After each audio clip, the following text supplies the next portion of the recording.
Izuku, Dayton, Dominica, greetings. Welcome to the stream. I gotta fix my title and stuff.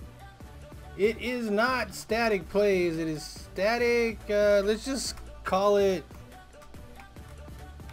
E3 2018 Electronic Arts Conference.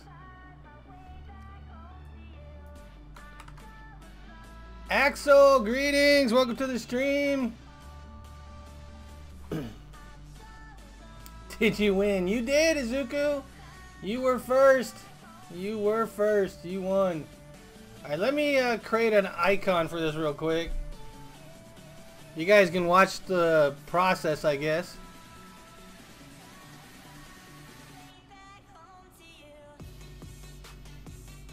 Anthem? You don't know what Anthem is? I hope I spelled that right. I did. I did spell it right. Alright, let's go and open. Alright, YouTube.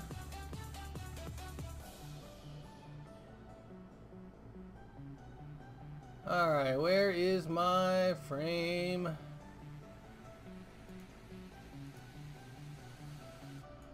Alright, first thing we gotta do is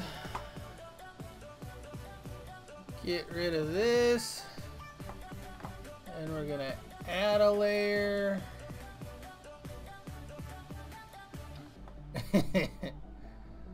Alright, let's go up E3. Alright, so we have Electronic Arts, EA. I do not like that color.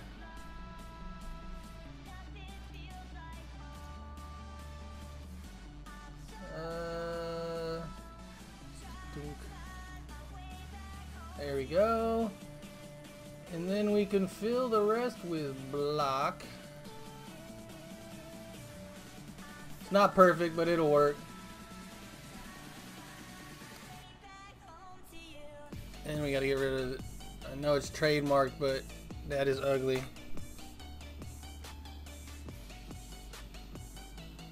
Alright, so now... Why are you disappointed, Dayton? Why are you disappointed?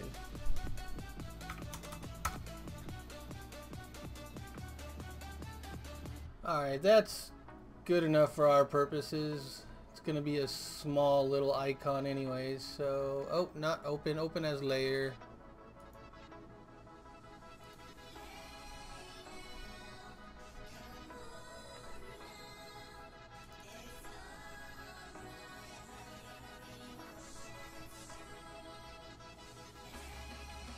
Did play DB8. I'm binge watching those after the stream.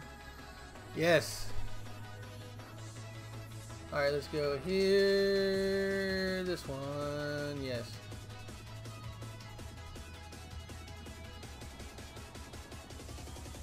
Scale to... What does 1000 give us?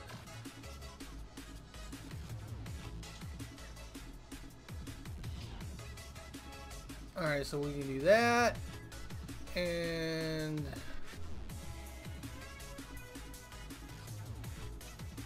that, I guess. I'll make better thumbnails for the rest of the conferences. Alright, what do we want to call this? EA E3 2018.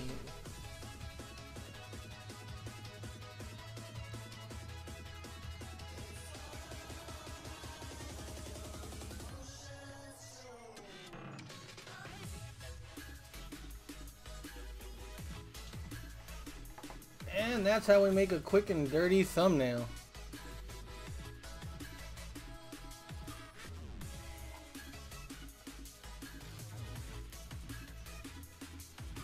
Alright, where is it now? Anthem is a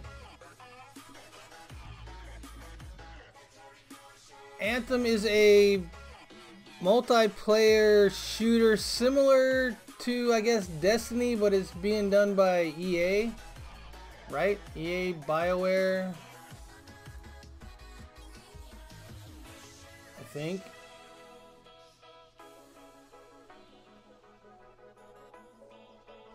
Yeah, I might be able to show you a video.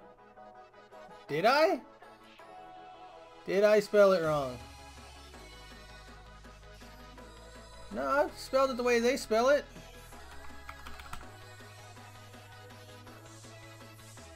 Did I leave out the N? Is that what I did? Did I leave out the N? Dang it. Dang it, dang it, dang it.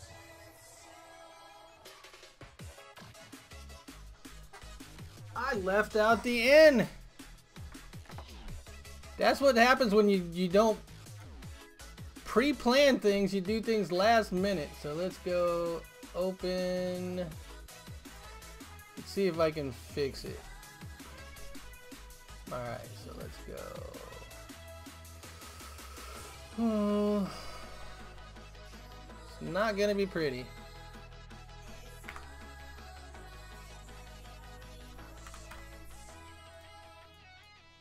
What size did I use? Was it 50? And yellow, yellow, yellow.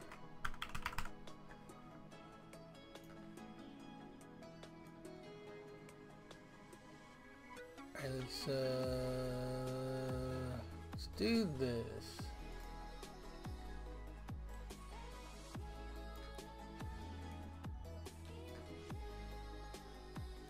It didn't move anything. Come on now. Come on. Move it.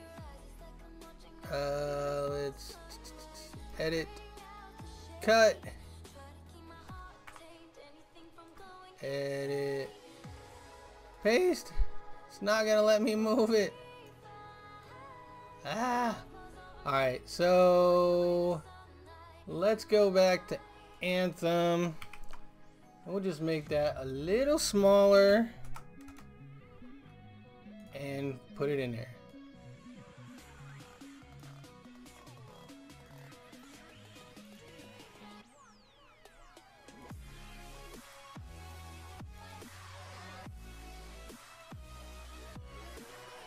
I left out the N. Mellow, greetings. Welcome to the stream. How you doing? This is E3, Electronic Entertainment Expo 2018. And it starts in 14 and a half minutes. There. Updated. Alright. You guys don't know what E3 is?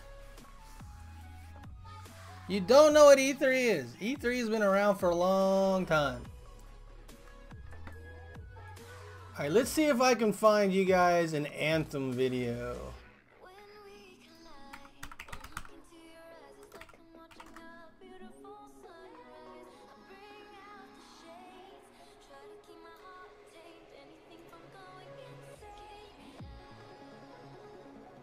I'm looking for one. If you guys want to know what Anthem is, we will find one for you.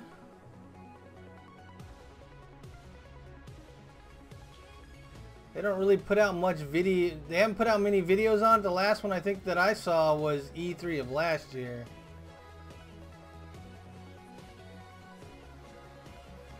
Let's see here.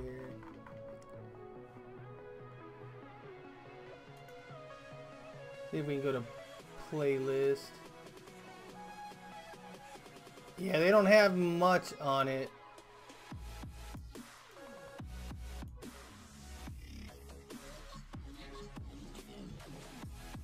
Alright, here we go. Here's one.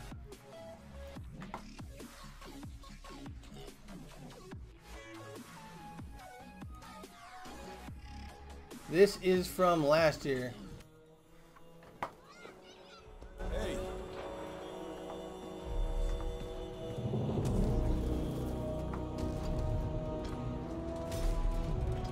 What about the description?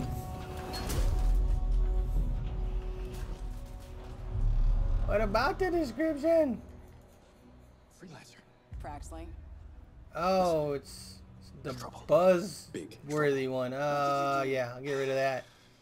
Dang, I haven't messed with this in a while. There we go. People. Fix the description. I know. They said they could handle it, and the price was right. No, I changed the title. Unbelievable. You're right. Is it not taking? Stupid. I'm sorry. But they're still out there.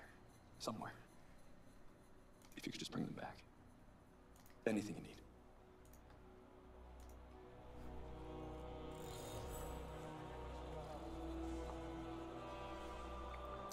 This is the trailer they showed last year for Anthem.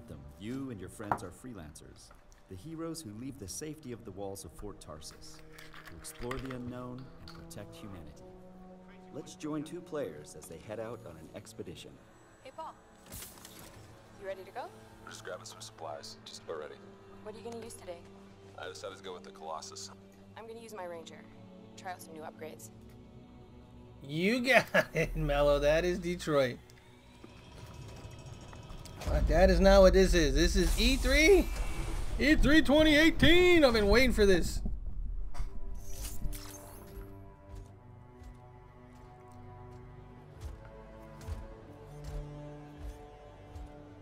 Every player will own an array of exosuits we call Javelins. These suits give players superhuman capabilities. Looks amazing. They're customizable so they look and play how you want. Bam. Looking good. Nice. You've got a mortar equipped. Yeah, I got it on the weekend. You lead the way, I'll follow.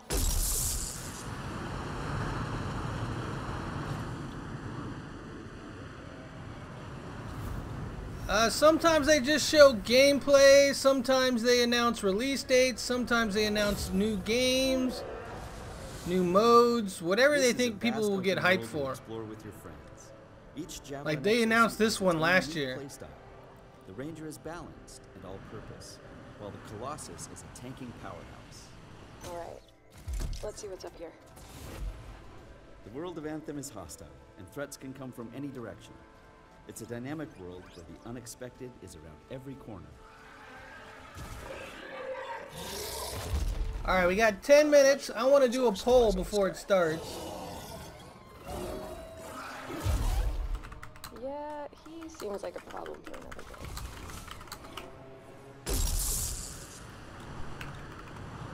We're getting some fire from up ahead. I'll go low. You flank.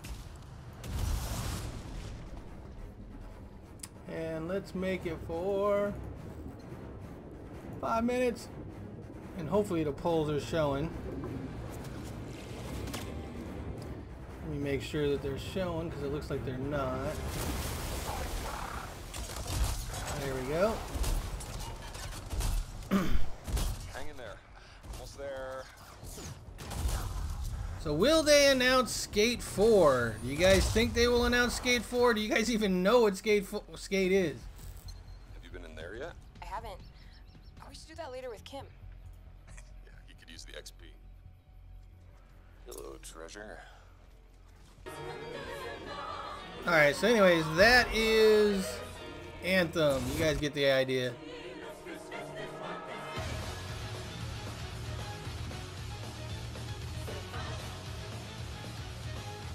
Show the vid, EK Racing!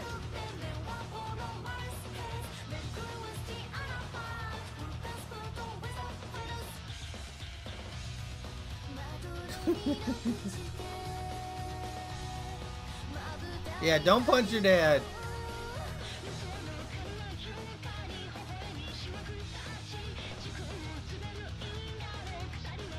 What do you have me watching, Mello?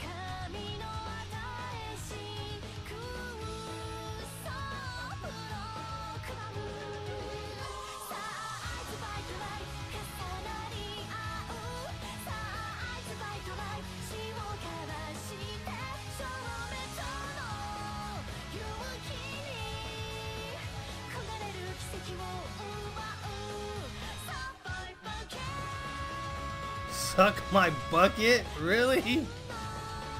Is that what people thought they said there? Suck my bucket?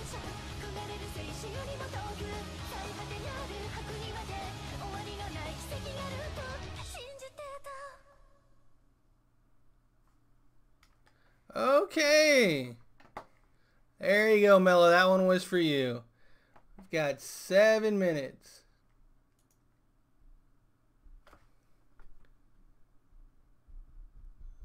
I'm so excited.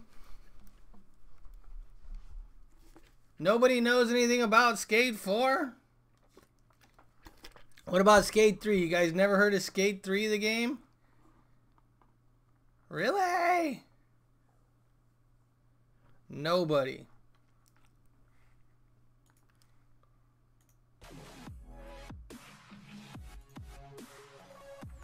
They should have music going before this starts, but they don't. Why don't they? I don't know, but they don't.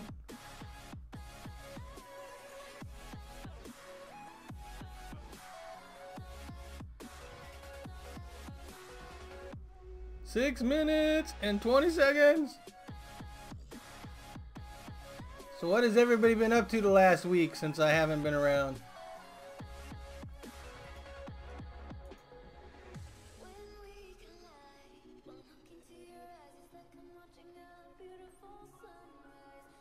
Okay, YouTube is weird. Alright, let's share this on the Twitters.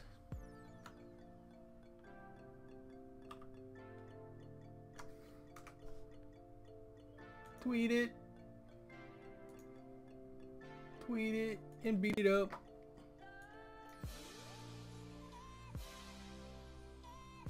And the Googles. Yay. Alright, 5 minutes. I will be right back. I gotta check on a couple things before we start. And throw this away.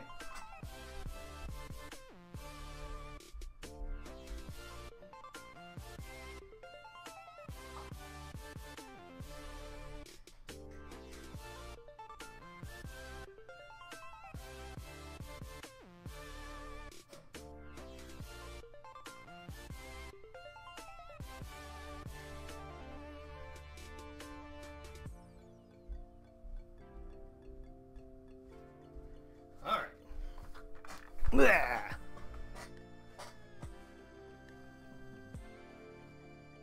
Nobody cares about the Skate series? Are you guys kidding me right now?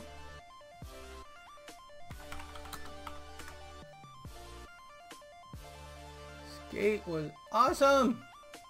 Well, it wasn't the greatest game, but it was a lot of fun.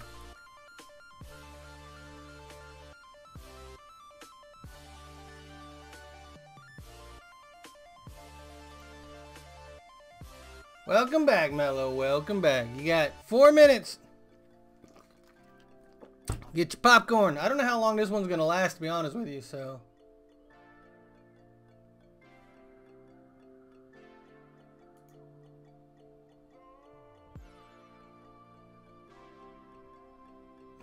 No problem, Mello. No problem.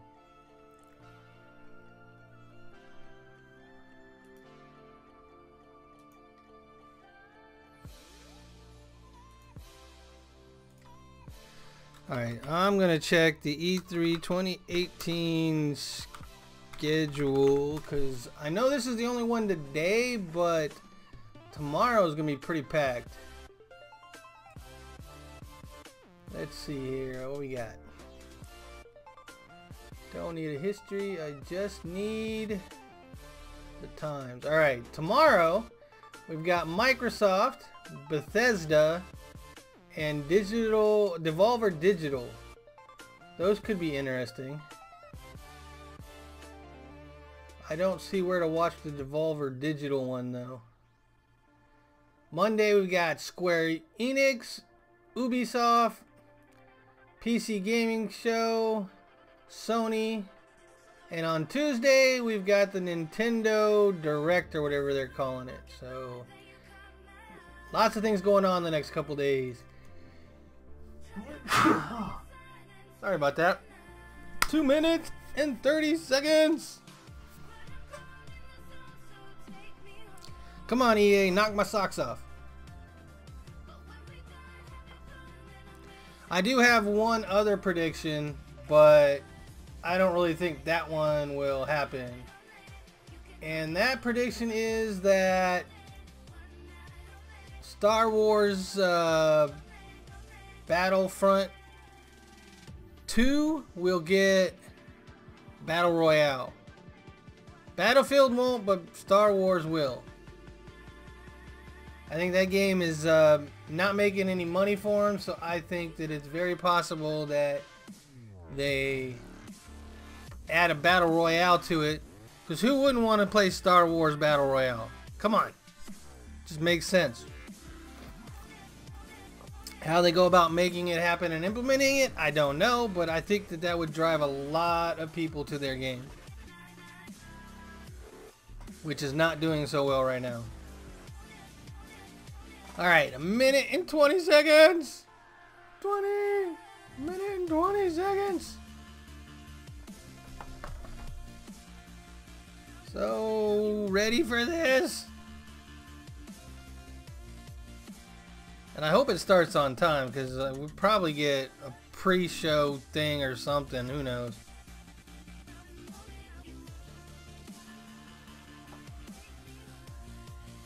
I should probably turn off notifications. How in the world do I even do that?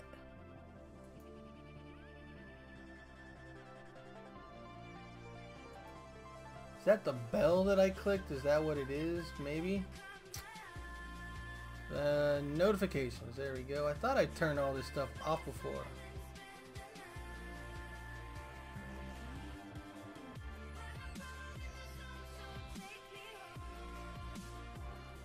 Turn off. Okay, desktop. There we go. I got it now. It's off now.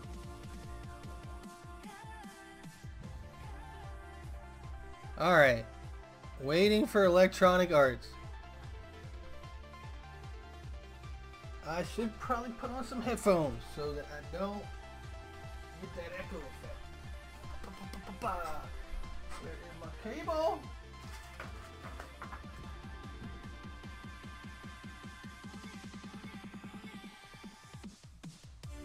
There it is. Cable!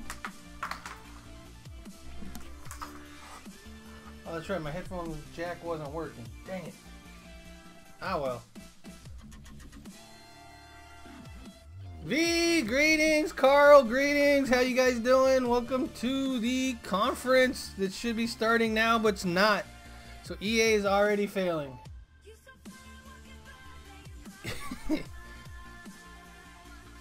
I don't know if I do either, Carl, but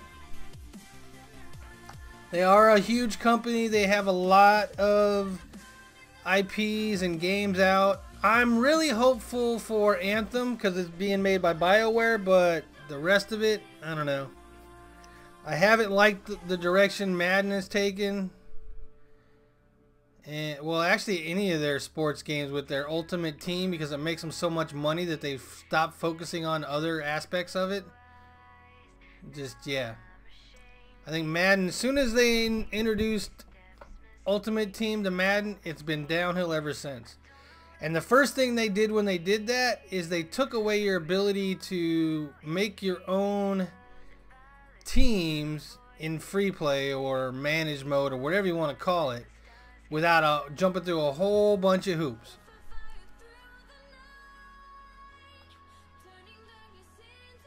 You think Anthem will fail and BioWare will disband? No, V. No, say it ain't so. Why do you say that?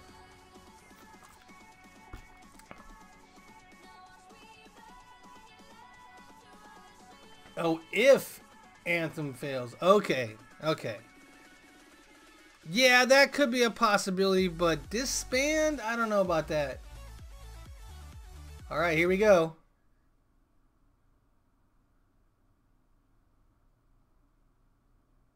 Okay, that is not a real timer, is it?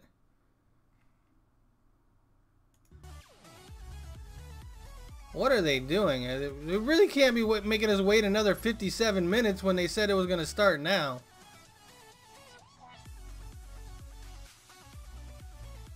There is no way they're doing that.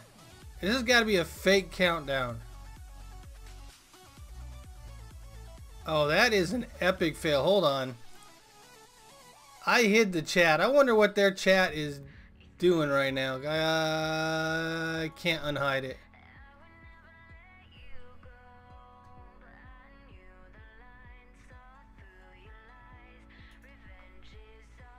You guys think they're really going to make us wait 57 more minutes?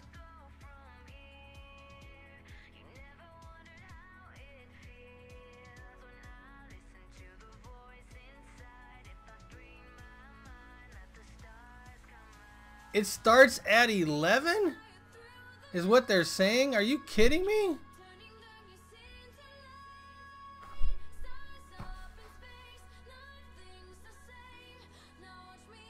Why would they have you set a reminder for an hour before the show? And why would they say that it starts?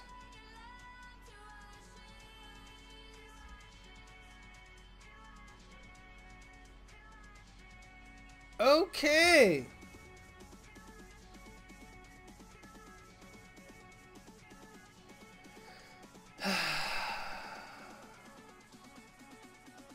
Fail.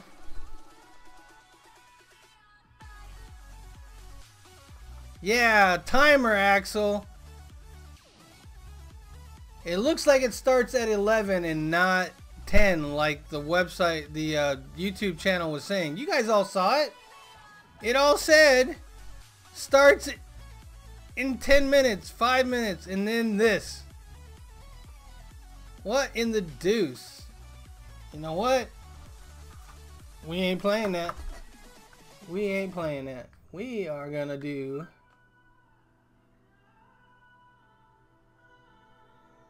we gonna do something.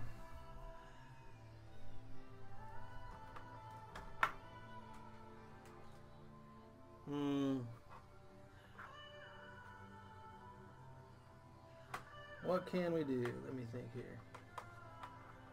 I won't do that. I know what we'll do. I know what we'll do.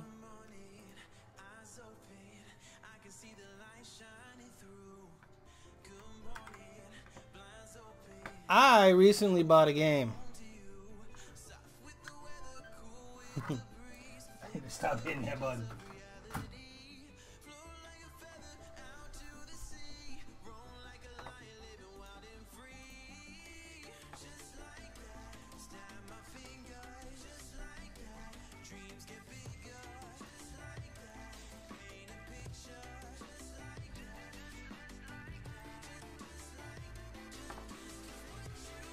All right, let's...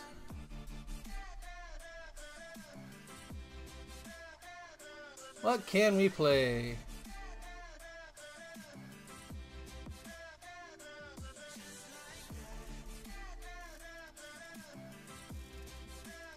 What should we play here?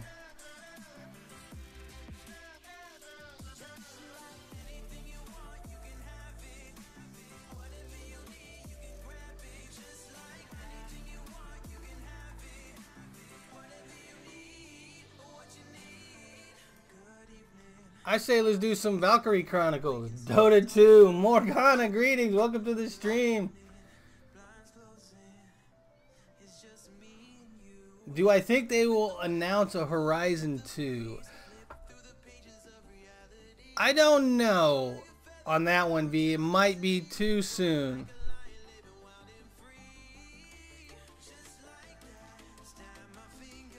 I have never played this game, Valkyrie Chronicles. I was thinking about doing a Let's Play on it.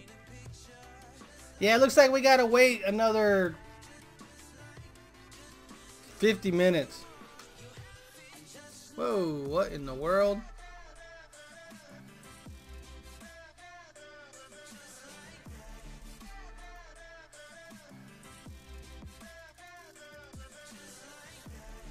Why is it creeping over to the other screen? I don't know.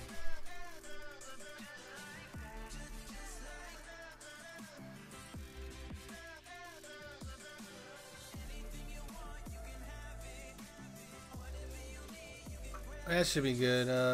Why is it doing this though?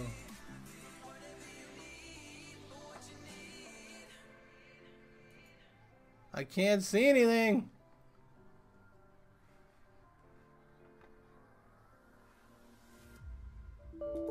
Let's go over here. Let's get rid of these. Maybe I should have configured it first.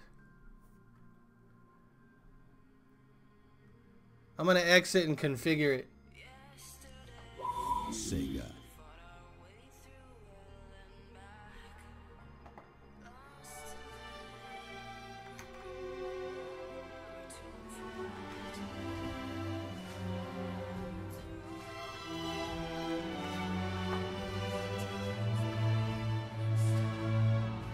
Alright, I am trying, guys.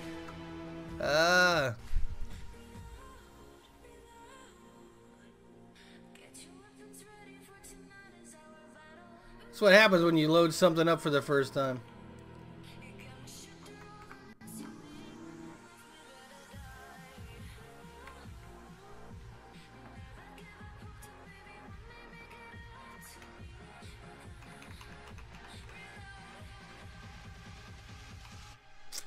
I can't see anything if you guys are saying anything right now, just letting you know.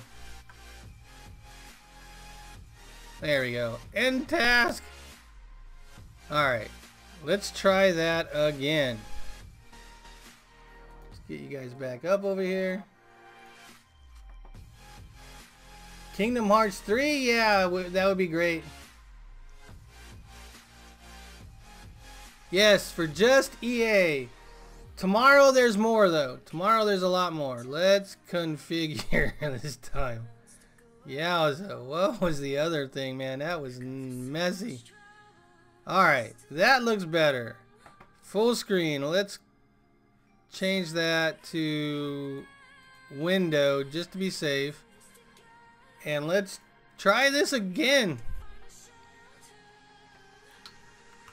Of course, I'm going to end the music over here if I can. Oh my gosh, this game wants to just keep taking over. Alright, now we're back to it. Sega.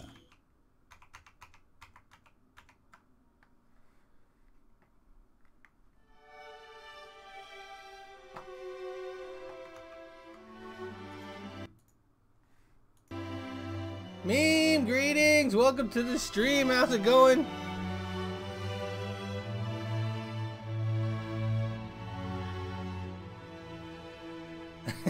Meme. Yeah, I'm streaming because of E3, but we gotta wait an hour for EA to start, so figured I'd play something I haven't played before until we get there.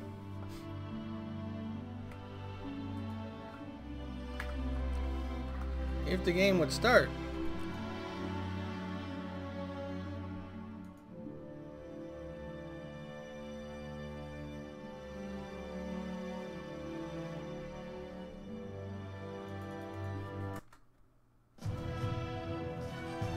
Alright, press the start key. There is no start button.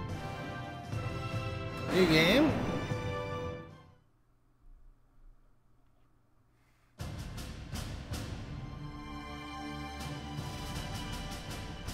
No problem, V. I understand that. What? Blade, greetings. Welcome to the stream. How you doing? What is the idea? Two powers controlled the continent. In the east, the sun rose over the autocratic East European Imperial Alliance, otherwise known as the Empire. In the west, a network of loosely allied democracies formed the Atlantic Federation. Both powers depended on a precious mineral, Ragnite, for their survival, and its growing scarcity led to the inevitable war. Hostilities began in the east when the Empire aggressively crossed their western border. The Atlantic Federation responded, and the Second European War was on.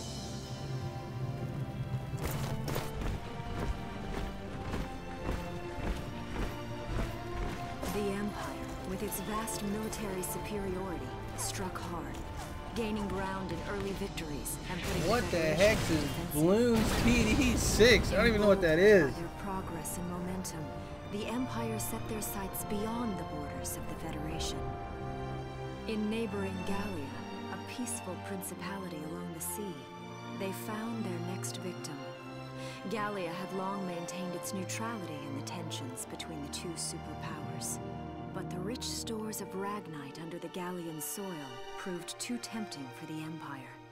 It amassed troops along the eastern border and invaded with all the force of an avalanche.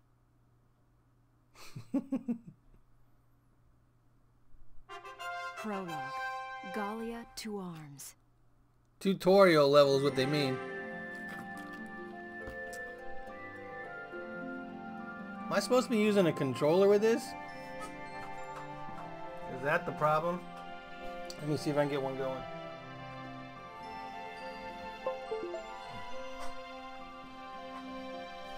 Let's see if I can get one going.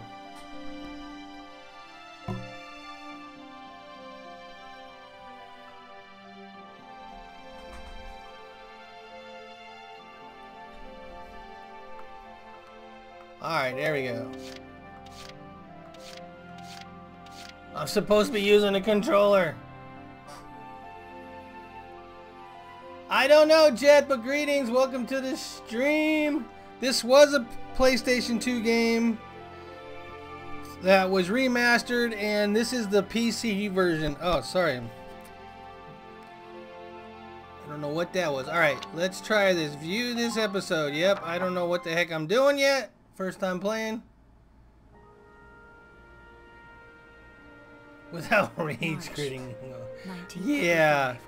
Yeah, I rage quit on that game quite a bit. Town of Brule.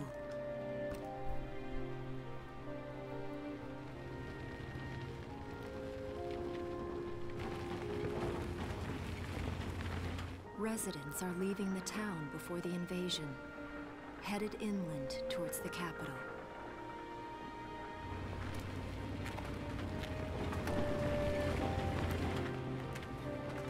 He's not leaving, he's heading into danger. I haven't been down this road in years. It really hasn't changed very much.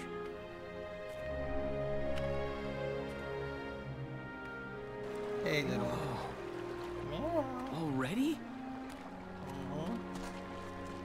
Hey there, guys. You're beautiful. Starting early this year. You're heading upstream, huh? How's the water? Die for the fish.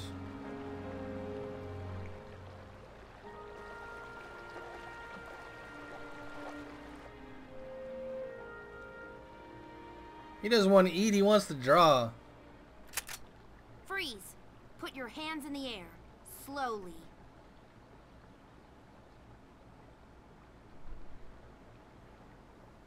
Bruh? Bruh with an L? What's your name? Hey, it's okay. My name's Welkin. And you are? The one with the gun. We're with the Bruletown Watch. I'm Alicia. Alicia Melchiot. You befriend them I'm before you wondering what kill you've been them. writing in that little book you've got there. Imperial spies are in the area. This book is nothing, really. I was just sketching the fish and, you know... Yes. Oh, I know. And you know there's a war on, don't you? All right then, Mr. Artist. We'll talk about fish sketching down at the station. Take him away. Down at the station. Thanks, fish. He got in trouble for sketching fish. Alright. Oh, so this is like a story that you go along in the book, I guess.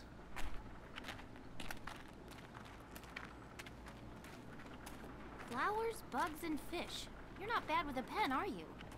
I have to say, they're really very good. Thank you. So you see, I really was just sketching. Maybe. Or this could be some kind of secret code. And I intend to take my time finding out for sure. Great. Welks? Is that you? Isara! Oh, your timing is perfect. What have you gotten yourself into now, Welkin? Wait. Don't you live at the old General's house? That's right. I'm General Gunther's daughter, Isara. You do know everyone. Gaelic King, greetings! Welcome to the stream. I'm aware of that. My brother's here to help me move to the capital, but that may be difficult. I mean, unless you're willing to let him go, that is. Huh?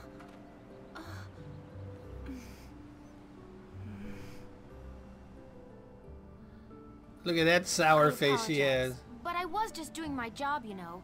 I saw you with the notebook and thought you were a spy. Again, I'm really sorry about that. Thanks. Don't worry about it. I can see how I might have looked a little suspicious.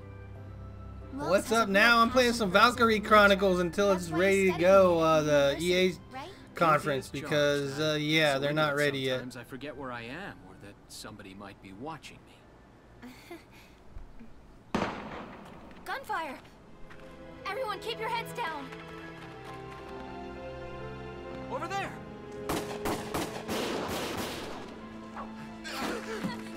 We're under attack!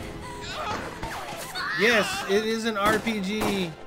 Turn-based, I think, but I'm not sure. Damn it!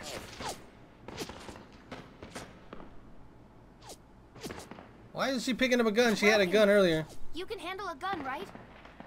Yeah. I mean, I made it through training anyway. Well, they're probably just a small I think scouting Welkin is, but I don't know at this We point. should be Not able to yet. take them out. He's the one that I'm they with kind you. of started with. When to stream and when to upload. Not yet, V. Not yet. I have not sorted that out yet.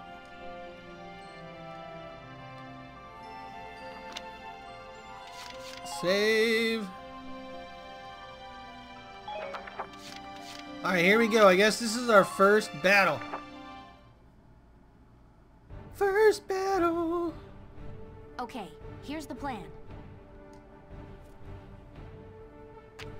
Bruh. We live in bruh. Gotta eliminate the Imperial scouts that are approaching bruh. We'll deploy from here and take out all three of them. Just cross the bridge and take them down as fast as you can. Our objective here is to eliminate all enemies. Let's take care of them one at a time, nice and easy. Alright. Let's get started. Just stay calm and get it done. Let us talk anime in the meantime. Let's do that. I'm not caught up on the 3 that I've been watching. I have been watching Grimgar. That's 3 too many. Stay sharp. That's too many. Stay sharp. Listen a second. There's something I should explain.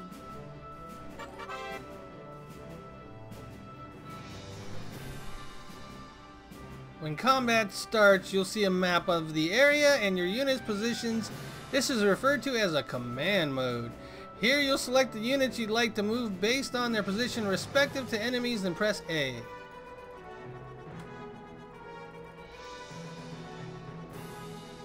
Oh, I watched the first one too, Carl.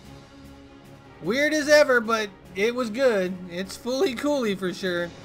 Doing so uses one of your command points, displayed at the top, and represents the number of times you can give instructions to control your units per each player phase. In this battle, you have 3 CP, so you can issue instructions to your units up to 3 times. And welcome back, Mello!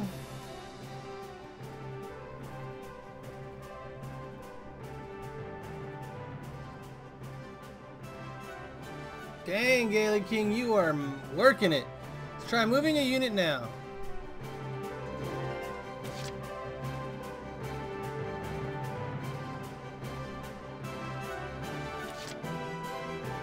Okay.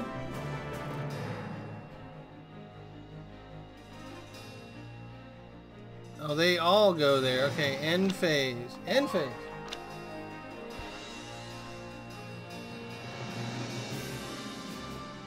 Hold on, I gotta respond to the wifey.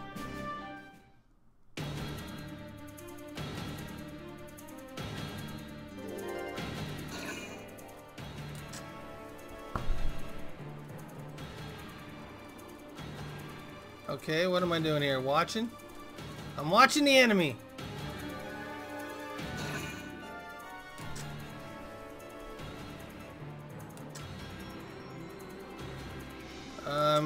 Not sure what's going on right now.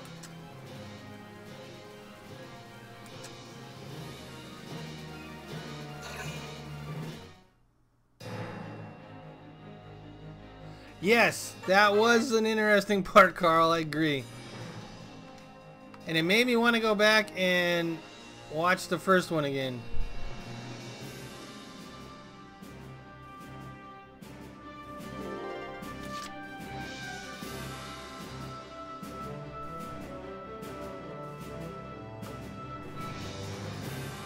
Here we go.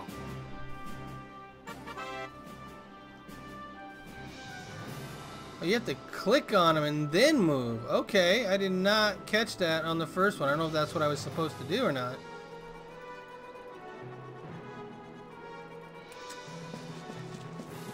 I want to get behind this protection here.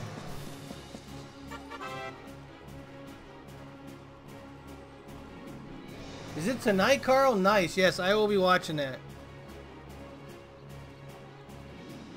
Yeah, you can't get the upgrade, the weapons, yeah.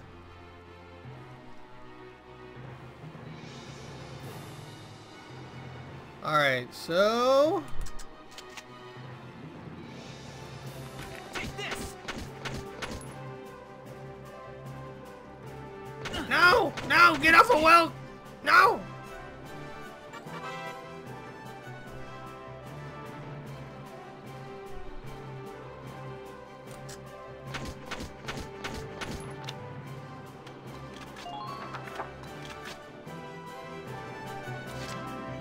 Alright, let's get somebody else up there to take care of this guy as well so that we can finish him off. Oh, he's shooting the whole time. That's not fair. Now! Do they heal? How do they heal? Looks boring? I don't know at this point. It's too hard to say.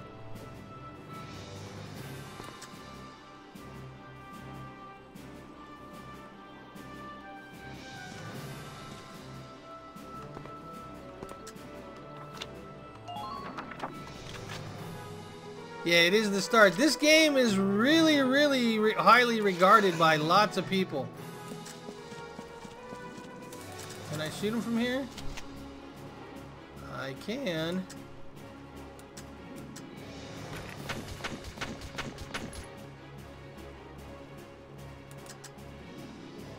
But he can shoot me too.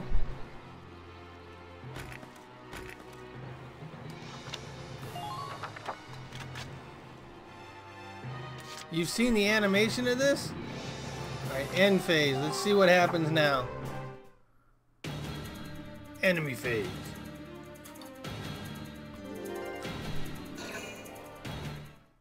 The enemy didn't move? The enemy didn't do anything.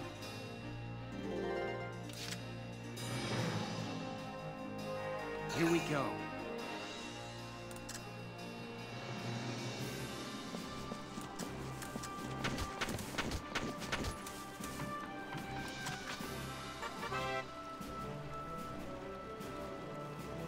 Alright, so now they're going over using cover. We already know this stuff. I just did it already.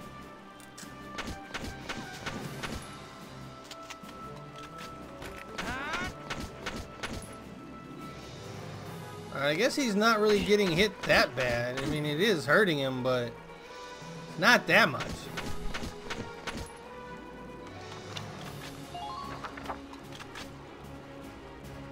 I don't get why they keep going, though. I don't keep going. My turn, okay?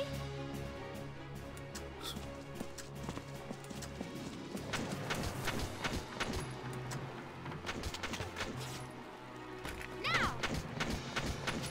Alright, one down.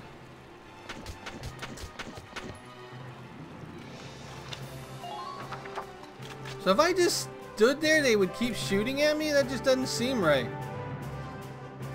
That doesn't seem right at all.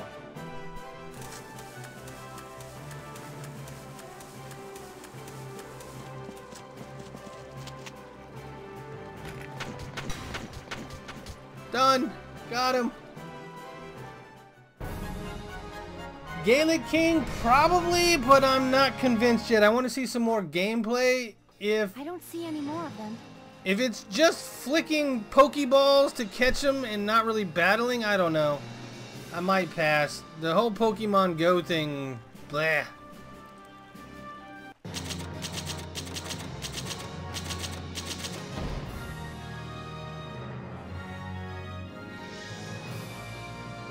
Alright, well, we beat the first tutorial.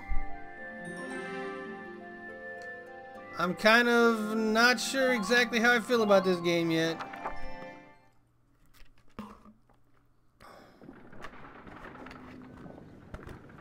Yes, it's Pokemon Yellow plus Go, basically. You are right, V.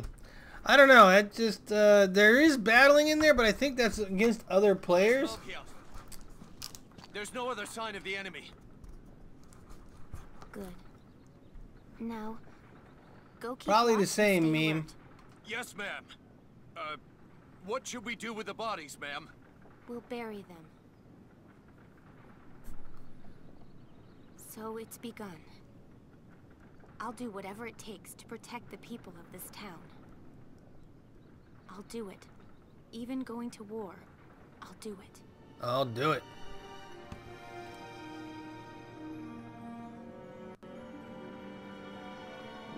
No random battles though? Yeah. What are those? Seeds from the lion's paw. It blooms white, small, simple, and strong. I want to be able to remember, once the war is over, that it wasn't all just people killing people. That even in war, there was also new life. On the 15th day of the 3rd month of the year 1935, the Empire began its assault in So has earnest. anybody played this game? A formal declaration of war was made upon Gallia. Though it was only a small front in a massive continental assault, what followed would prove that a tiny nation could best a military giant. Something's going on. Hold on. Those beautiful people standing outside in the sun and waiting to get inside EA Play 2018 here in Hollywood Palladium. What's going on, everybody? I'm Andrea Renee, and welcome to the pre-show. Something is going on. My third EA Play, and this one is the biggest one yet, it's safe to say. Oh, most certainly. You guys, this is an amazing 3-day gaming festival. There are No, games we for want to every close genre, this. every age group. Every fan of games. Dude, all we've got all kinds of free stuff. There's all kinds of stuff. There's not even just games. There's trivia, there's prizes, there's a ball pit. A ball pit? What? Yep, that's happening here at EA Play, so you can go and jump in there if you feel like it. There's a family fun zone. We have all kinds of sections and scenarios to go and check out if you come to EA Play. Wow, there are literally thousands of people standing outside right now. But Jose, you said this was your third EA Third. Play. I've been to them all. Back in my day. The first You guys want to EA hear Play was some held on the Old West. something interesting? Games that people wheeled out This is the old Andrea West. Renee, No, I'm just kidding. That didn't happen at all. the redhead. No, as I said, I worked safe with to her say mother. This is the biggest EA Play. There's so many games a lot of people are excited to hear about. There's not only just the games, as I mentioned, there's Isn't that 100 hours crazy? of streaming going on. I was watching her for like that I haven't been months and months, maybe even up to a year, Do you hear this on a amazing podcast echo that she that's goes happening on a just lot. on that giant And screen then right there? I found out I worked with her mother. Yes, I work with her mother. So I couldn't resist. Just the story you were telling about being in the old West. It can be it's a captivating event, you know. But this is your first hosting I know. EA Play. Welcome to the family. How do you feel hosting EA Play this year? You know, I feel great. I have seen so many amazing developers who are super excited to show off their games on stage in just a little bit. You sometimes forget just how international a company EA is, because I've been telling them all break a leg, and they've all given me these looks like, wait, what? I'll give you guys another bit of insight. One of my bucket list items is to go to E3, but not as a consumer, as somebody that gets invited there and is doing something. I don't know what it would be, but Some of the games that they've been waiting to play. I want to be on the inside. I have a couple fans right here that I'm going to talk to, so I'm going to send you inside the Fan Fest. I'm going inside. You go. I'm gone. I'll check in with you in a little Okay, bit. good luck. It's hot All out right, you guys. So, like I mentioned, we've got tons of people who have been lined up here in Hollywood, sweating outside in the sun, and we're going to talk to a couple of them. First Reporter up, pass? we've That got would this work, very V. tall That would gentleman. work. Hey there, what's your name? It's Expert from the Dynasty. Expert from the Dynasty. That is a fancy gamer tag you have there. So what's the deal with this belt? So in my Madden League, when you win a championship, you got to show off your championship. Okay. So I got the belt, so everybody knows I'm the champ. All right, so he's got the belt, so that means you're obviously here to play Madden. Is there a particular part of the game you're looking forward to trying out most? I'm a CFM guy, so I can't wait to see what they did with the gameplay for CFM. But, of course, I love MUT, too, so I know it's going to be an exciting year for Madden 19. I can't wait. Well, we've got some surprises in the show. Well, have a great time at FanFest this weekend, and we'll check in with you in a little bit. Appreciate you. All right, so we got. I some people used to here. be Hey, guys, huge into how's it Madden, going? used to What's your do name? tournaments. Josh, aka Tank87. So, Josh, I see you're wearing a Titanfall 2 shirt here. Are you a big Respawn fan? Yeah, I'm a big fan of them. I mean, the first and second game, especially the second game, I mean, they were just incredible. You know, the campaign for the second one was just like, it hit you in the gut, you know. Oh, absolutely. And you also have a dice lanyard on there. What's that about? I got this in Dice Sweden. I won that sweepstakes about 2 years ago with Monster, and I got to go 5 days, all expense paid trip, and Dice treated us like better than Rockstars, you know. I mean, that sounds awesome. I don't get to Sauce go to that. Biscuit, greetings. Welcome They said, like, to it the was like stream. Is super EA the exclusive, only and we felt one really scheduled for good today? about it, Yes. you know? Yes, Sauce I can't Biscuit. wait to It's see the what only it's one like. scheduled for I'm today. gonna be playing Battlefield 5 today, and just to see the familiar faces is just gonna it's just awesome, you know. I'm really glad I'm gonna put my Well, I think you're predictions gonna back love up what they and are move showing in the them. press conference. So I'm going to let you go in and enjoy the Fan Fest and have a great weekend, man. You too, thank you. All right, we got a couple more here for you guys. Look There at you them. go. Look There's at my you two in your predictions matching for- jerseys. What are your names? My name is Jacob, aka Lord Jacob 97 on Xbox. Greg, aka Space Cat on Xbox as well. So clearly, you're here to play FIFA. Of course, of course. I like sports games. I used to play sports, so I really like sports. Ultimate Team as well. FIFA, I've been playing a lot of that lately. Want to get into the World Cup part of it. I haven't done that yet. We're gonna do that. Ronaldo for another year. That's great. Back-to-back years is the best player in the world. Had to be him. I mean, you know, there's a lot of other players that maybe deserve the spotlight. No? You don't think so? No, the best player in the world had to be Ronaldo. Yeah, Oh, look at that! Ronaldo. Of course they would do that. So when it comes to FIFA, are you guys kind of at the top of the class in your group of friends? Are you in the middle of the pack? It's okay if you want to lie. I would consider myself at the top of my friends. I mostly play Ultimate Team, so I'm not at the top divisions. I'm on Division 4. I'm making my way up the top, you know, but at least compared to him, I might be a little better than him. I usually just like, you know, kicking off with friends, friendly matches. I'm not into competitive, but I like playing with my friends. It's a great game. There's nothing wrong with playing with your friends. Well, guys, thank you so much for chatting with me. Have a fantastic time at the Fan Fest today, and we'll see you guys later. I did not know Andrea Renee was going to be hosting this. I am about to go check out some other stuff, so that means that I'm going to go see what my buddy Jose is up to. Jose, what are you doing over there? That's right, I am here in the Madden Mobile area, and now we're going to find out exactly what's taking Madden Mobile this year into overdrive.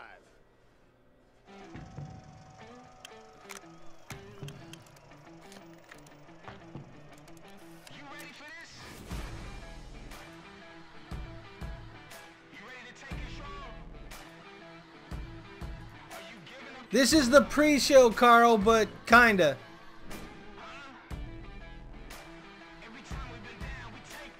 Why do those graphics look ugly? Those graphics look ugly. They look like 5 years old. Why would they... Oh, that's Overdrive. That's the mobile. Free mobile version of Madden. Okay, that makes sense. They're going to tell me exactly what is going to take this mobile version into this Overdrive. What does Overdrive mean to Madden Mobile?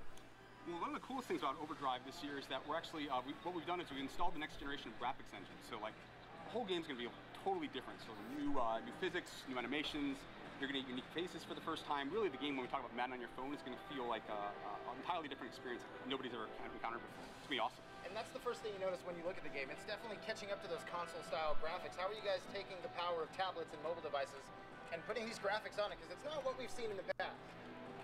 No, it's not. It's a lot of work. but we've done a lot of great job. Short with answer. It. Yeah, we've done a lot of great job with it. And then of course we have the new head-to-head mode here, which is called Overdrive as well. I agree, Sauce. I agree. Right now, because the score is 339 to 102. That's right, it is. There's something not right about that. How do you have so many points? Are you just that good? I'm that good. Yes. So the cool thing about what's the goal of Overdrive, the new head-to-head mode, is that you 345 minutes real time against your opponent's preset defense. So you're getting points for every little thing that you do. Things like every rushing yard and every passing yard, you're getting points for, compared to just like traditional football things like touchdowns, field goals, extra points, stuff like that. So the score's accumulated fantasy point style. Yeah. So a lot of action, a lot of point swings, stuff like that. I was gonna say you have 427 points. How many touchdowns is that? It's a lot. It's a lot of touchdowns. It's a lot of touchdowns. So one of the things I noticed about is, let's talk about captains. You guys were telling me earlier that there's going to be captains. How do captains play a role in Madden NFL Overdrive? Yeah, that's right. So Overdrive, the head-to-head mode has like a unique strategy element to it as well, where I'll check it out, but I don't know if I will play the mobile version that much. I'm rewarded. Sorry about that. EA needs an overhaul. I'm rewarded for passing the ball more. You bet it has loot boxes. No, it won't have loot boxes, but it'll have its card packs. That's what Madden does. It has its card packs. And they make you keep getting them because you gotta freaking do contract cards on all the players. Like, their players have contracts for like 10 games and stuff. It's like, what? A season is 16 games long. Why do I have a 10-game contract with the player? Come on. Ways that you can run your team to score the most points in that 3 minutes of time. And is there wife's home. Hold on. for each team? Is that how it's going to be played out? Or are you guys like, can I choose my own captain? You can choose your own captain. Like, you choose your own one to augment your team, whatever works for you. All right. So, and when choosing different captains, how is that going to affect the way I play or he plays? Or you play? So again, if I'm running the ball, or if he's running, Alan Marks, his coach, he's going to be running the ball a lot. And then another thing he's going to be able to do is it also affects some of the different tactics over here that he can do to sort of mess and change how his defense plays as well. Now, one of the things I noticed that when you look at the screen, there's a little meter at the bottom. What's this meter all about? Yeah, that's right. So one of the things, and man, you just totally woo! That is something. That's all good. But yeah, so one of the things the meter does, it allows you to fuel those different tactics that you can use. So if I'm getting alerts in game saying, hey, like he's running the ball a lot. What I can do is I can use those tactics on the right side of the play call screen to adjust. All right, I got my sandwich. I haven't eaten all day. I am hungry. Adjust to what he's doing to try to slow down his point total. And he didn't. At all. He only not a little lost bit. by 600. That's right. It's like it was close. A loot box by any other name. Yes, it is. I agree. It is. So tell me a little bit just quickly about, the gameplay style. Look at that. 820 to 195. That dude got whooped. That dude got whooped. Well, he didn't score that much. I mean, he did. How can he be a developer and suck that bad? I am seeing what he's doing as we go back and forth, and were it a closer game, I would see these wild swings back and forth in scores, but in this case, I didn't have much to worry about. It looks like there's absolutely no way he's coming back from a 195 to 820. Not in this case. There would be no microtransactions if people didn't pay for them. The problem is, they make too much money with them. Whoa, this is a juicy sandwich. Dolphins. Titans and Dolphins. Juicy. I'm sorry you guys have to do that. Well, he said that it's more like a fantasy style of scoring, so like probably yards and all kinds of stuff going on there. Points for yards and that kind of stuff. Football as we hit the pitch and see what's going on in the world of FIFA. FIFA! I love FIFA. Hey guys, it's Spencer here from Spencer FC, coming to you from Amsterdam. We've just wrapped on the FIFA 18 Global Series playoffs, and we've successfully found the 32 best players in the world, all of which have qualified for the FIFA eWorld Cup Grand Final. My friend Mike LaBelle, who's on the second most comfortable seat. No. Well, it's been an unbelievable season of competitive FIFA this year. And it's been a truly global competition as well, with more than 20 million players taking part from over 60 different countries. And Vieira's going to lead him, and he's actually using the lob cross. Like I said, it gives you a little more time. We've had some of the established pros continuing to mark their dominance, but we've also had some new faces arrive. They've left a mark too. To be the best, you've got to beat the best. It's been a packed-out season with events from all over the world. We've had tournaments. I would love to be a champion at a sports game, but the amount of time you have to put in to try to be good at those games, it's ridiculous. All form part of the global series. We've seen other events such as the Gfinity Elite Series. It's pretty much like 8 hours to 10 hours a day of just playing one game. Could you imagine that? How bored you would get of that one game?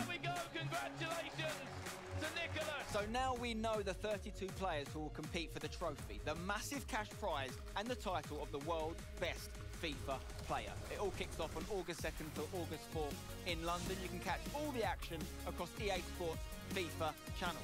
So we'll see you at the grand final for the conclusion of this dramatic season of competitive FIFA. The reason why they don't do single player games is because they want to do microtransactions. And microtransactions always sell better when you see the good players with gear that you want. Okay, you can shut up, dude. You see the good players with the gear you want, so then you're enticed to go and buy loot boxes to get that gear. One reason to become the best FIFA player in the world, and it's all going down this August in London at the E-World Cup. Oh my God, I wish I was there. I wish I could be one of the 32 guys who, I mean, traveling around the world, gotta be an awesome feeling. But to become the best FIFA player, it's the most popular sports game in the world. And now you can be the best player in the world. That opportunity could be yours if the price is right. No, I'm just kidding. If you're really good at FIFA, because 32 players from around the world, again, coming together in London. Isaiah, greetings. Welcome to the stream. How you doing? Carl, I do not understand why Neo wasn't a bigger success than what it was. That game was awesome. Or is awesome, I should say. So let's find out what she's doing. Andrea. Oh, thanks so much, Jose. That's very kind of you. You may have a shot at FIFA someday. You just got to practice a little bit more, buddy. But right now, I am standing inside the Access Lounge here at EA Play. It is a doozy of a structure, you guys. And there's shade, which is amazing. And I've got the lovely Elena here to talk to me all about it. How's it going today? It's going amazing. Thank you so much for coming up into our not-so-little lounge.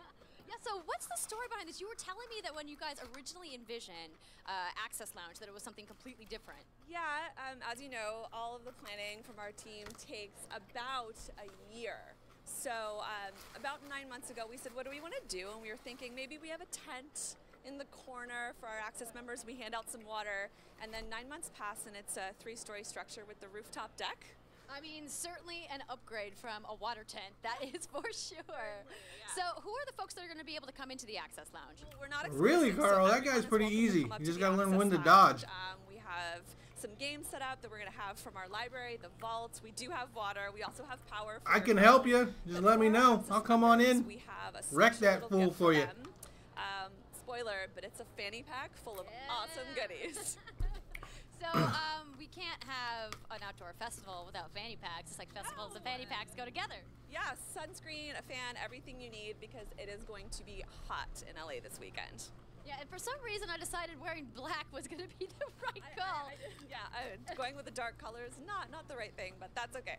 So, in addition to everything that's happening right here at the Access Lounge, you guys are doing this crazy streaming initiative. Let's talk about it. Well, we have so many fans that can't come to LA. Not everyone obviously can make the trip. So we knew we wanted to do something online, and we decided to stream. And someone said, well, how many games do you have in the vault right now? And we were like, 100 or so? And they go, yeah, let's go ahead and stream it. So we are actually streaming 100 hours, 100 games with 100 streamers, from Baby Ariel to King Batch to Ali A to Juan Pa, streamers from all over the world, and we are going 24 hours. We started yesterday at 9 a.m. and we will be going through Tuesday. Well, man, go big or go home, I guess. 100 hours, but it makes sense because EA is such an international company. We were just talking about that, you know, when we were interviewing the fans downstairs. There's clearly going to be people awake in all these different time zones. Yes, thankfully we had so many streamers that were like, give me the 3 a.m., give me the 5 a.m. So thank goodness. V, you need to play Neo, man. That game is right up your alley. /EA and look for our I'm actually surprised you don't have that one. The amazing streams we have going on. Awesome. Well, before I let you go, I gotta know, of this 100 games, You gotta have a fave, right? Right?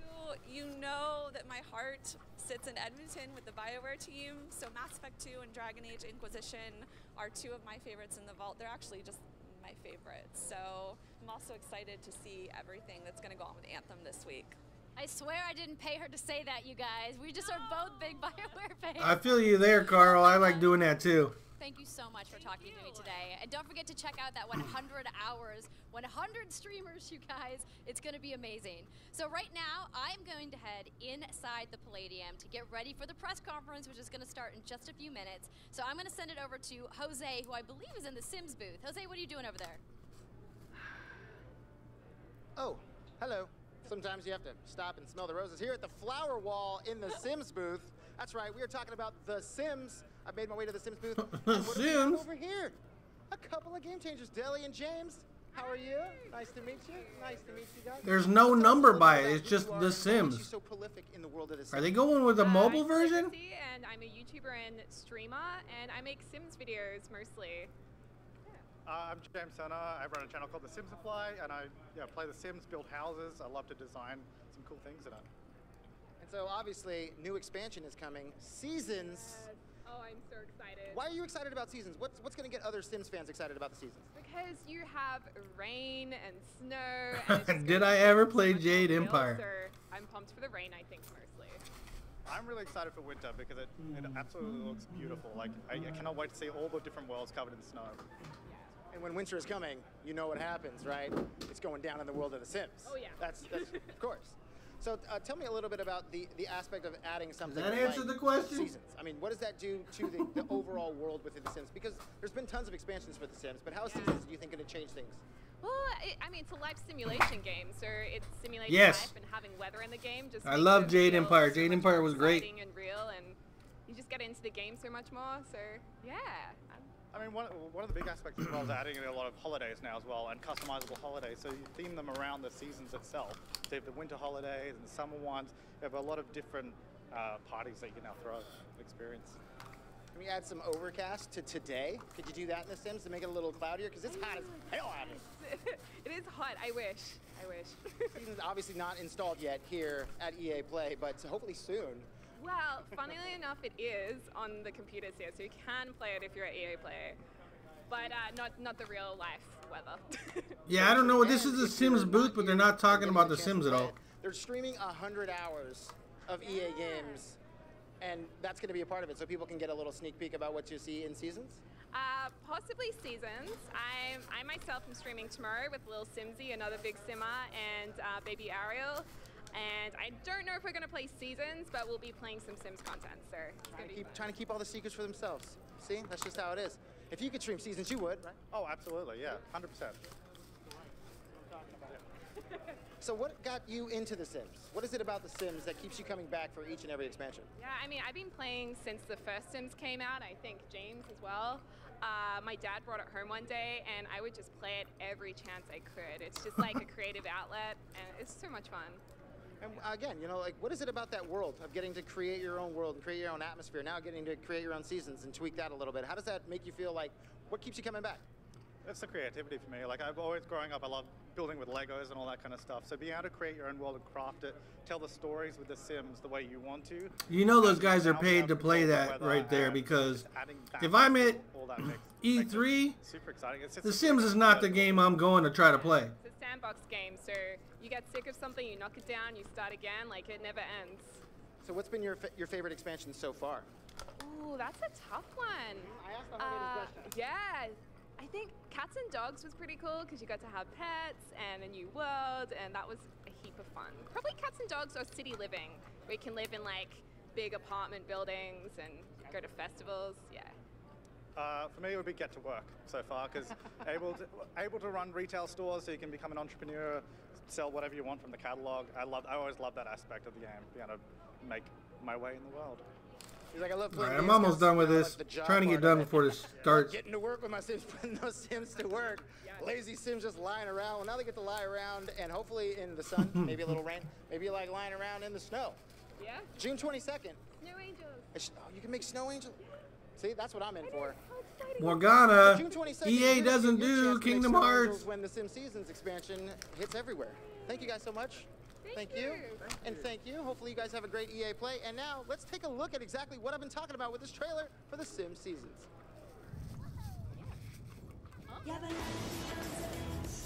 Don't worry, Mello. They didn't show much until now.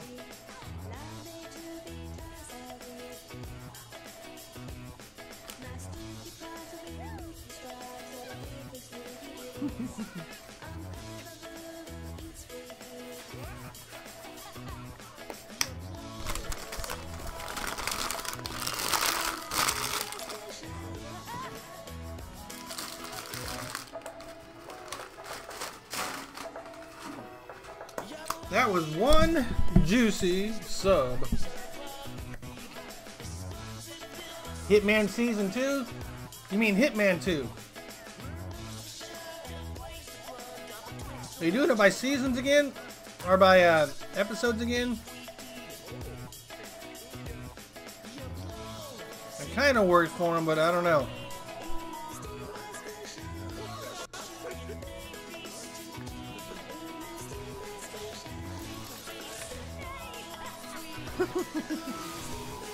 Mello loves The Sims. They need to reintroduce multiplayer to The Sims. They do.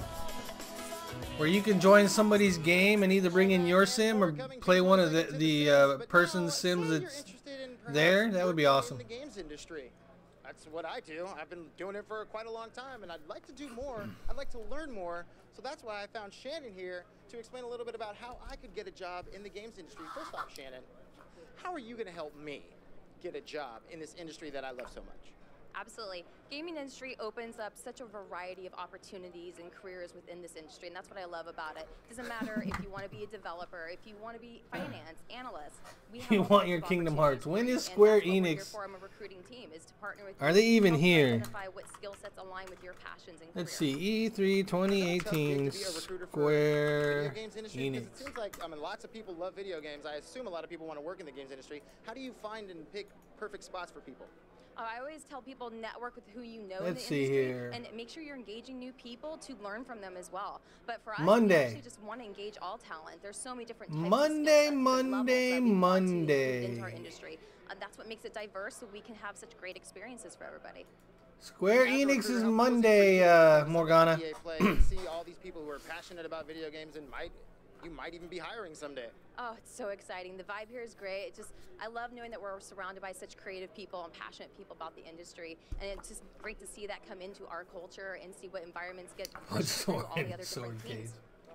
Now, you can be a recruiter for tons of things. There's tons of jobs out there. What is it about Did the I games see his industry on? that is No. the perfect I place think to you be a did, recruiter? Sauce. I Because, think you like did. I said earlier, there's so many passionate people, but how different is it working within the games industry than it is with some of the other industries? It's such a fun environment to be in. That's the great thing. With all the different creative people that you're surrounded by, you can learn from every day. There's new technologies going on in the game industry. It's just an exciting environment, and that allows you to be an individual. We really embrace that within the culture. And what got you into this industry? See, now they're trying to sell EA as a company because they're tired of being the worst company, gaming company every year. To be able to merge recruiting with gaming is a dream come true for me. So I encourage that to anybody. If you love gaming, get out there, go to EA Careers, check it out, see what we have for you to check to potentially just be involved with. Like I said, we have everything from recruiting, HR, finance, artists, designers, programmers. We love every type of skill set. So that's all we have to do is go to ea.com/careers? EA.com/careers. Check out our world, check out our locations across the globe. Shannon, thank you so much. I appreciate it. Have a great time. I'm going to have an awesome time, and that's just one job that you can EA.com/careers. That's See right, what they got. Playing the games. How about playing the games way before they even come out? EA has play testing available for you. That's right, you can be a gameplay tester. That means playing games. All right, here we go. They got organizations. They got game studios, finance, human resources, legal, marketing, publishing and customer experience, platform, Australia, London. EA has studios in all which those is locations that Frostbite, super easy security, for and you to get IT. to. So if you just go to See what they got in IT. Can I get a job at EA? you can find the perfect career path for you in testing video games. It sounds so amazing. Let's see what they got. It's still populating. There's something in there for you too. Morgana's flipping tables now. Mello has rubbed off on you, Morgana. Your own home. You don't Horrible to work for? Really? You could just be hanging out in your jams, testing video games, giving your feedback, and helping how these video games. I wonder how it would be if I was working in IT. Once again, EA.com/playtesting. Go there, find out all the information. You'll make a couple clicks here and there, and you. That's in India. I'm not working in India. Way before they come out, and telling me what's coming out, so I know all the secrets. Hey, let me just go to their locations. That would be the best thing to do. So that's again playtesting. Go check it out. And now we're gonna go ahead inside and see. Static works at EA. I do not. I do not. They don't have any company. They don't have any. People in there sitting down. They don't have a location where I live, so. EA Play is only a few minutes away.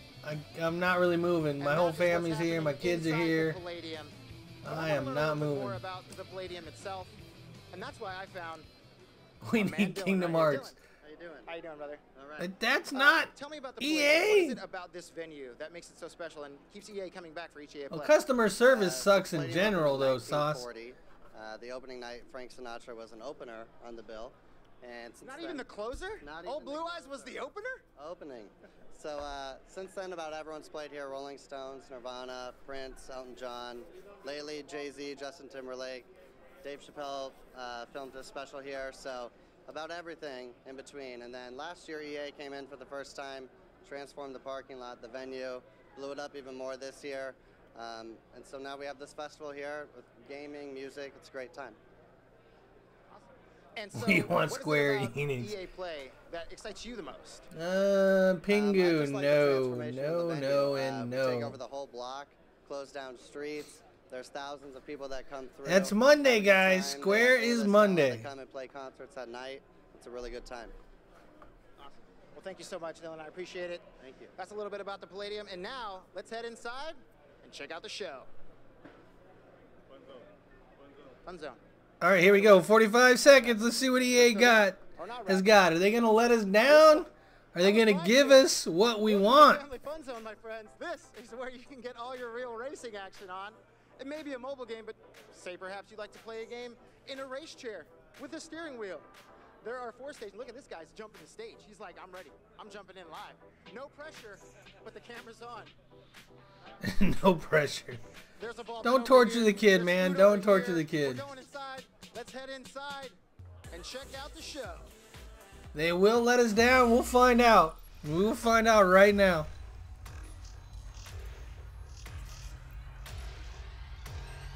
I want Kingdom Hearts 3. You and about 50 million people, Morgana. FIFA!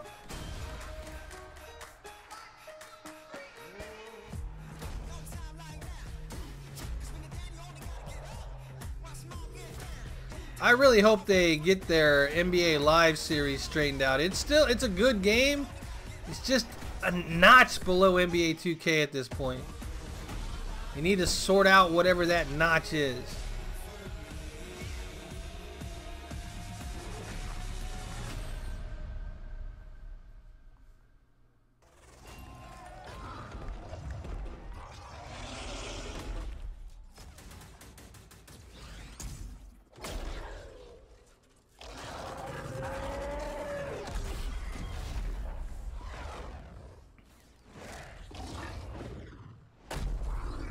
That was pretty cool.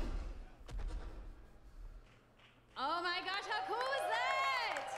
So that was Anthem. We're going to talk about that a little bit later in the show. But welcome everybody to EA Play. I'm Andrea Renee, and while you might recognize me from the gaming community, I'm kind of a new face around here. So this year, EA wanted to change things up because they know that I'm both a gamer and a fan. So they invited me to come and host the show. And I think this year is going to be a lot of fun, you guys. I hope you're ready because we're about to kick the press conference off. But before we do that, EA Play is more than just the show you're about to watch. Right behind these doors, there is a fan fest outside, and it is huge this year. It's a full 3-day gaming festival. I was wondering why they got fuzzy. It went to auto 480. Why would it do that to me? Hundreds of community members from all over the world, who are going to be capturing, streaming, and getting their first impressions of the games that we're going to be showing off here today. But before we can get to that, we've got some reveals, of course. We're going to kick things off with a look at Battlefield 5 multiplayer. Now, I know Trevor Noah gave you the first look. Yeah, we can clap it up. Last month, but we've got some new stuff to show you today. Then we're going to move on to FIFA 19, and boy, do they have some big news, you guys. Any World Cup fans? You guys excited? FIFA Battle Royale. Then we've got Could you imagine that? mini games to share, and There's a then bunch of soccer balls, and you have to kick them at the other people. And if you hit them, they're out. And of course, yeah, we got the woos for Anthem. I'm into it. You want to do this with me? Well, wouldn't it be fun, you guys, if I told you all the secrets at once, right? Well, give him a break. He needs to just enjoy the show. So without further ado, let's get things started. Who cares about FIFA? It's dead. Far from it, Morgana. Far from it.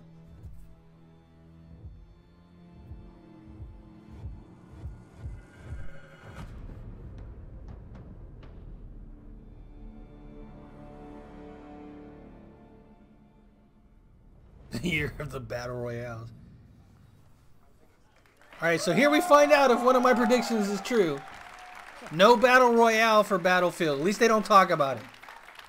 Right, it's time to kick this thing off. It's been 2 weeks since the reveal of Battlefield 5. And you know what? It's been exciting, there's been a lot of speculation, and so many brilliant remixes of a reveal trailer. But there's also been lots I get it, Morgana. I get it. And we've heard you want to see Balls more of gameplay destruction. innovation. I don't know if they could use that. That could be used in so many different ways, We V. want to know more about our take on the Second World War. So today, we'll show you more gameplay and why this is the deepest and most immersive battlefield yet. It certainly is. You will be able to dive and smash through windows to surprise your enemies.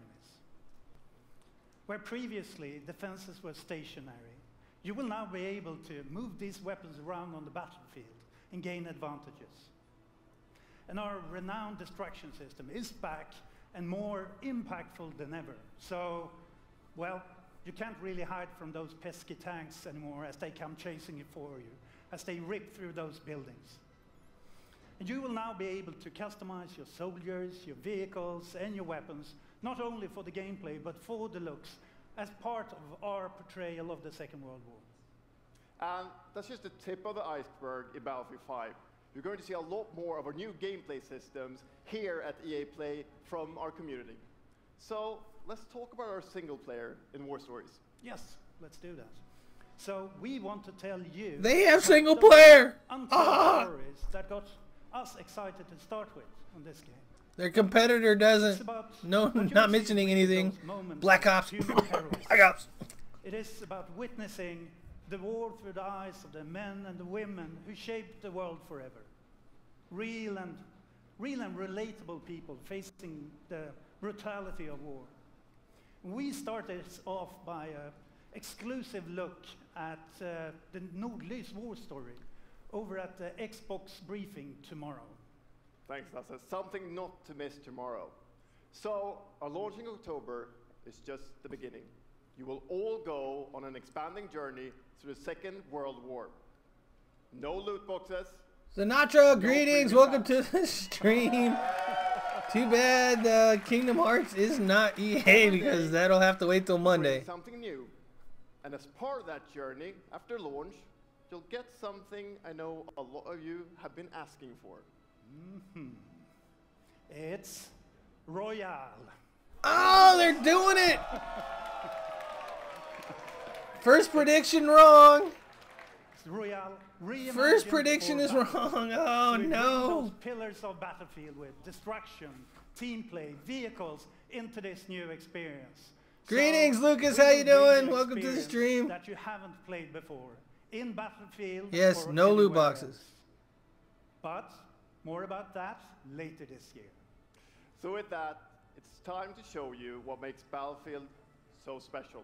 It's the I really didn't think they were going to do it, but they're doing it. And this time, it's even more epic, fighting across multiple maps and modes. Welcome to your next Battlefield experience, and this is your first look at ground operations. And this time, even featuring music.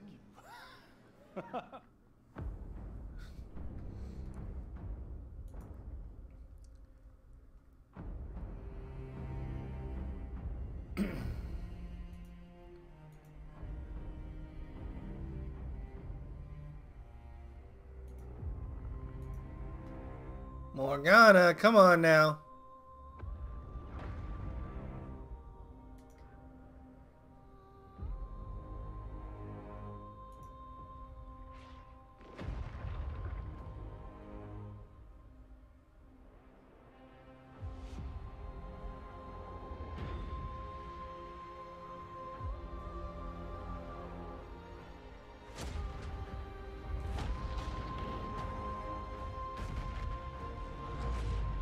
I am not a big Battlefield fan, to be honest with you.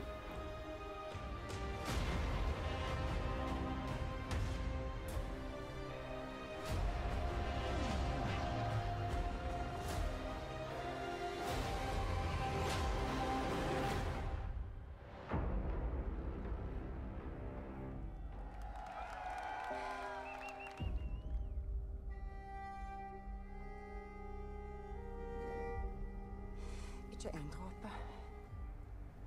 Jeg elsker deg. Zeus! What in the world? She just threw that person over the bridge.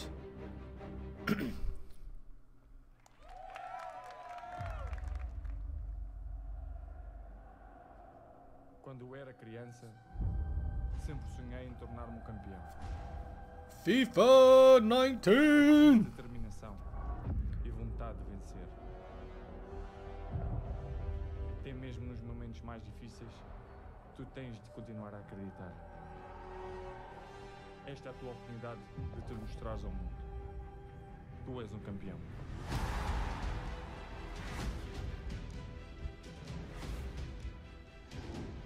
Or is this 18 World Cup mode? I think this is 18 World Cup mode. I don't think this is 19 yet. But maybe it is.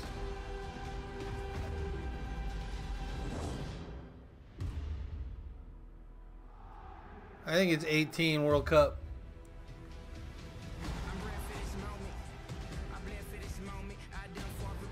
Which I'm excited for the World Cup this year, but also kind of bummed because the US didn't make it in.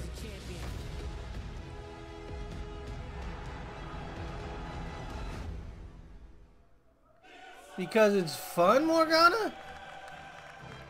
Because it's fun?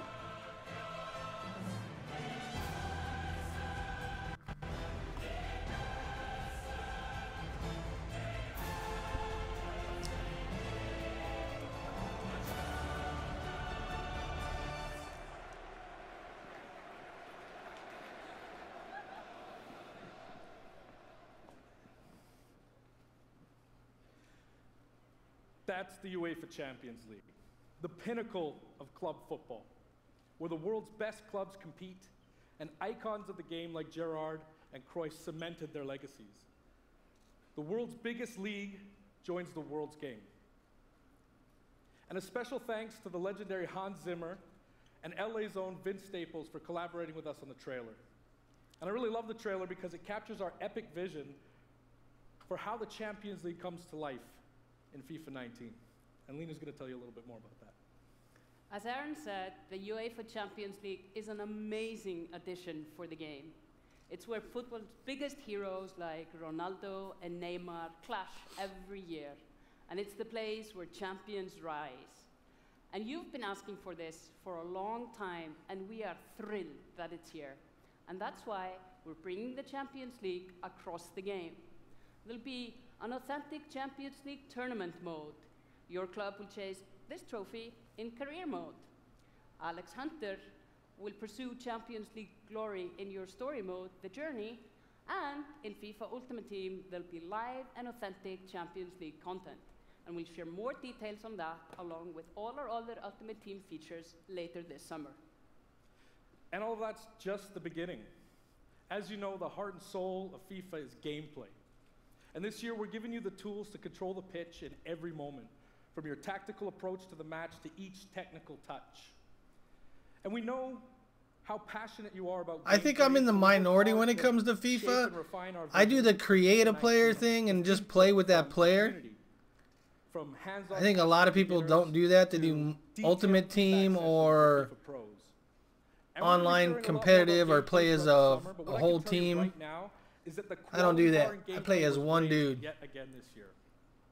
So we look forward to everybody experiencing the game on the hands-on sessions this week. It's And 20 also, you of course, guys we're on a extremely field chasing excited a ball. for everybody to play It's a little more complicated than that, V, but yeah, you're not too far and off. that's our FIFA 19 news, headlined by the UEFA Champions League.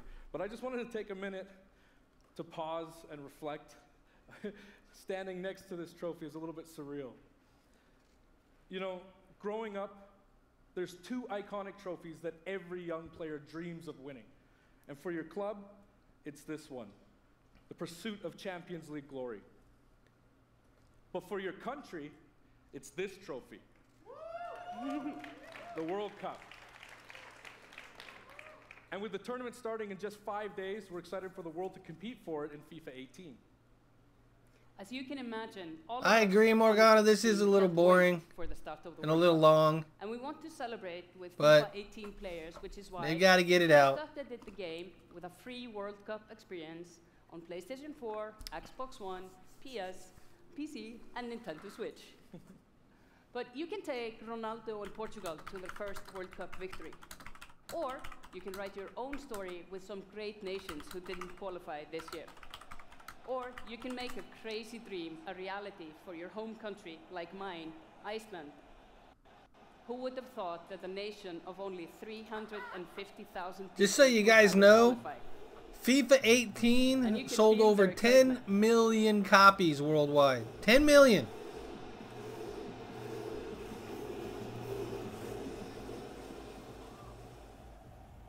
Apologies to any England fans in the room, that might still sting. And Lena isn't the only one who's excited. FIFA 18 players are loving the World Cup experience so far. But we don't want to stop there. We want to invite everyone to come and join the celebration. So I'm pleased to announce that for a limited time, FIFA 18 complete with the entire World Cup experience is available for a free trial on PlayStation 4 and Xbox One and on PC through Origin Access. Yeah, you can download and play the entire game right now for free. Yeah.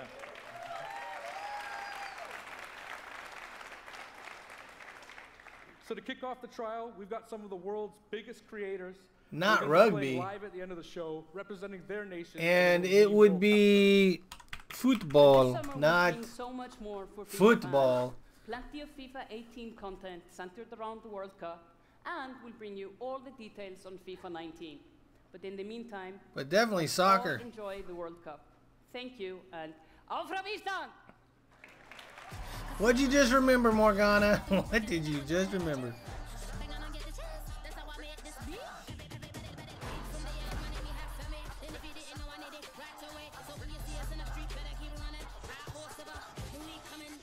is the big day on the biggest stage at the World Cup.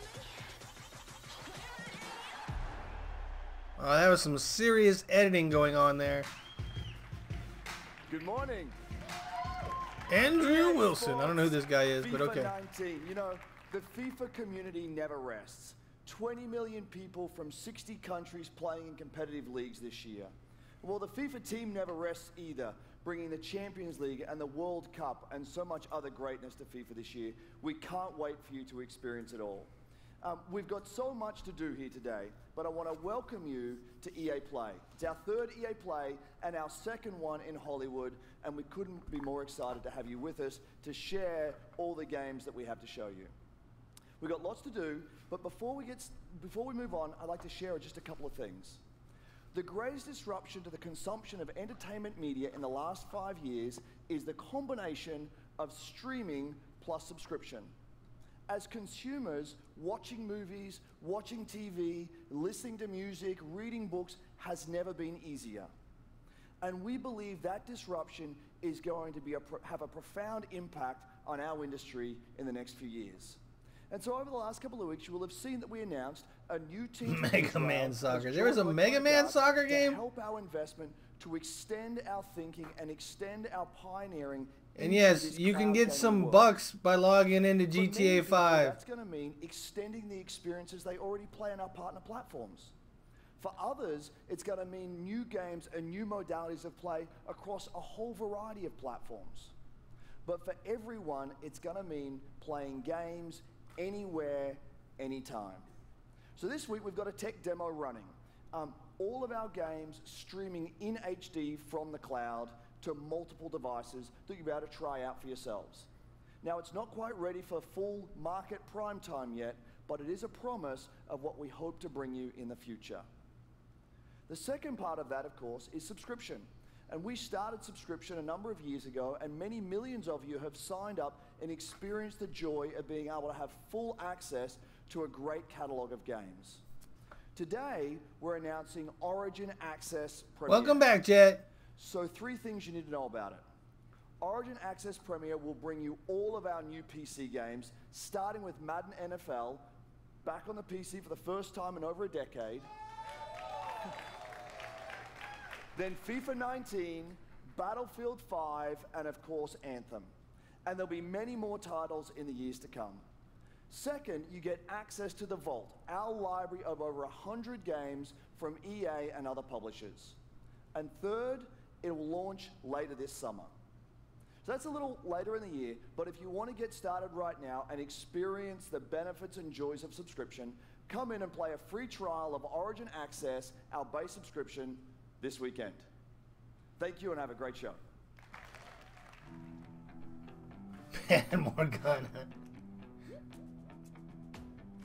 Morgana, don't be a fanboy. Each system has their own pros and cons.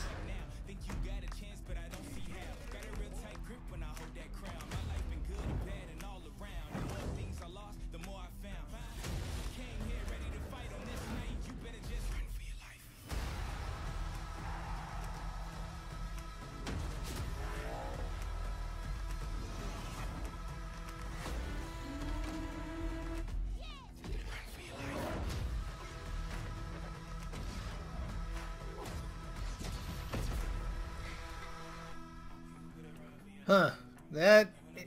If they actually are giving their first run games out for that, that might be worth it. What's up? So I'm here, sitting inside the crowd at EA Play, and I just... Plants vs. Zombie Battle Royale.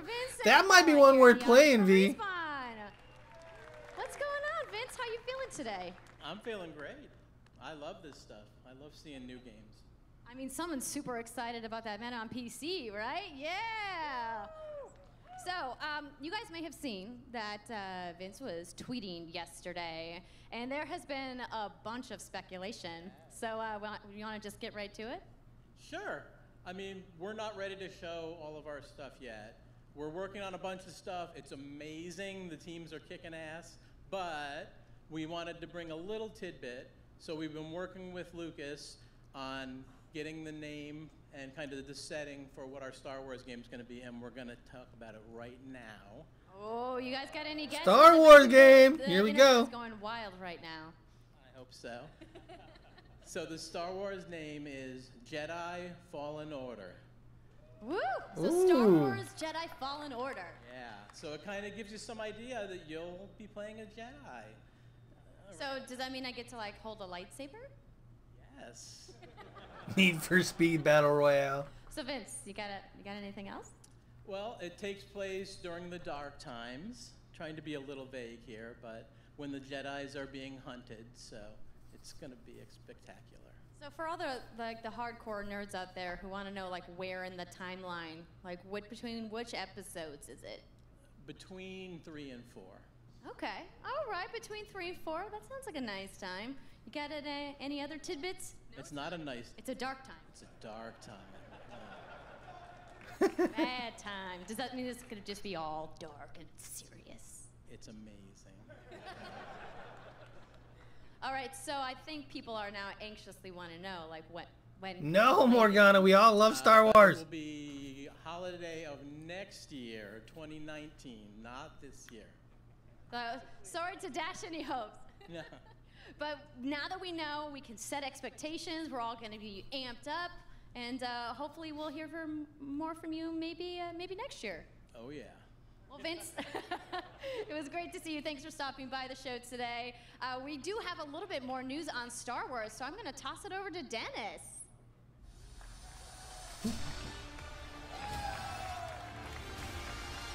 Star Wars. Hello there. My name is Dennis.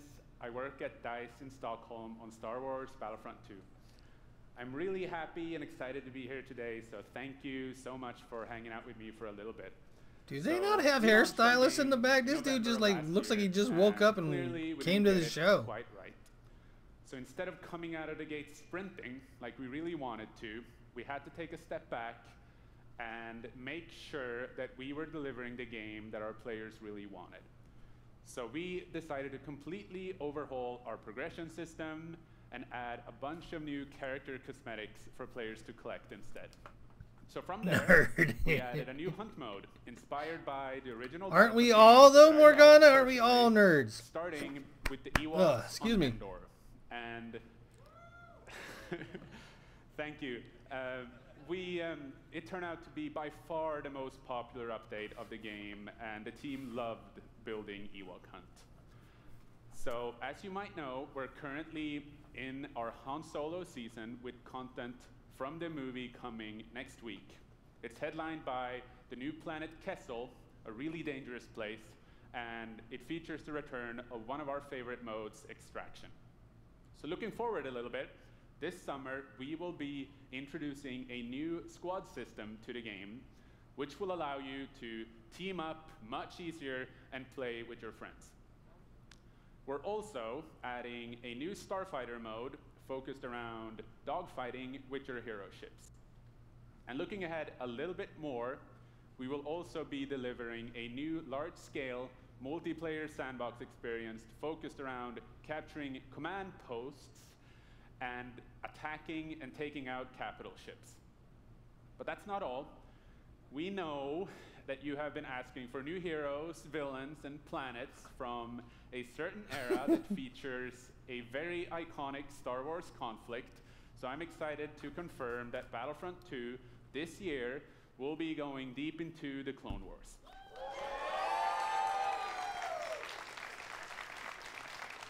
It's only fitting that we begin on the planet Geonosis, featuring multiple levels, including the largest level we have ever built for Battlefront.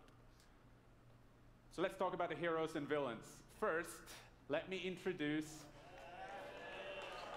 the most powerful droid, the leader of the most powerful droid army in the galaxy. I don't know. I'm kind of torn on this game. I want to play it, but I don't want to have to pay as much as they want for it. Master Obi-Wan Kenobi, and I don't want to deal with the microtransactions either. Finally making his debut in Battlefront after all these years.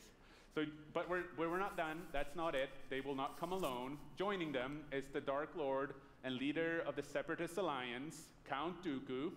Dooku! As well as someone to bring balance to the Force, Obi-Wan's unruly Padawan, Anakin Skywalker. Anakin.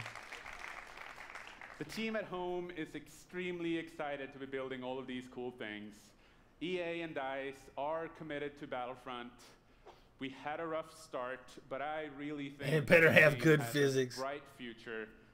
But good physics wouldn't give you all the videos that we've had in the past. The Ragdoll stuff was awesome. Together, we will make this the greatest game that we can possibly build. There would be no Battlefront without you. So thank you, may the Force be with you, and enjoy the rest of E3. Thanks. I just want Skate 4 to be the next iteration of Skate and not in Tony Hawk's whatever the last game was called, because that thing was horrendous.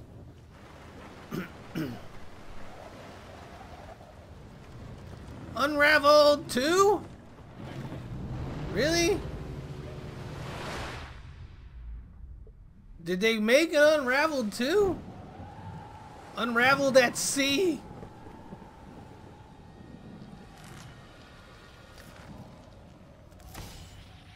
Off the Leash?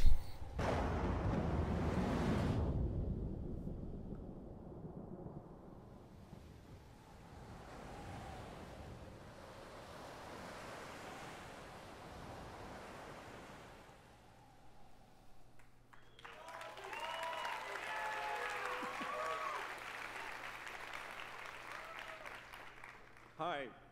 It's really This guy again. This guy is definitely unique. In Unravel, we used yarn to symbolize love and the bonds between people. In our new game, we tear that bond up right at the start.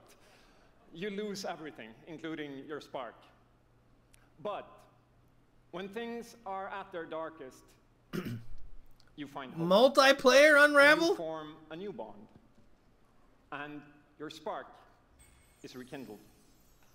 And it leads you off on an adventure. So welcome to Unravel 2.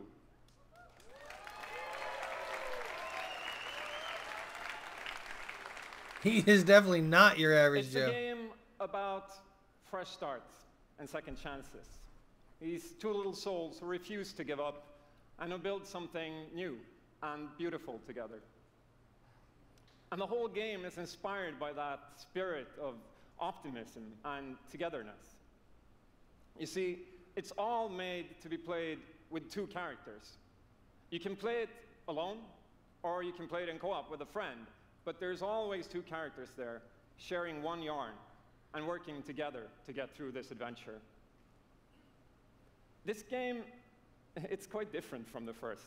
It's both friendlier and more challenging, but above all, it's a lot more playful. And we think it's a worthy successor. And I want to show it to you now, so I brought some help. So please welcome Michael to the stage. So Michael. He doesn't even get a last name. He's just Michael. And we're going to try to show you a little bit of what I'm talking about how you can play the game in co-op with yourself, essentially.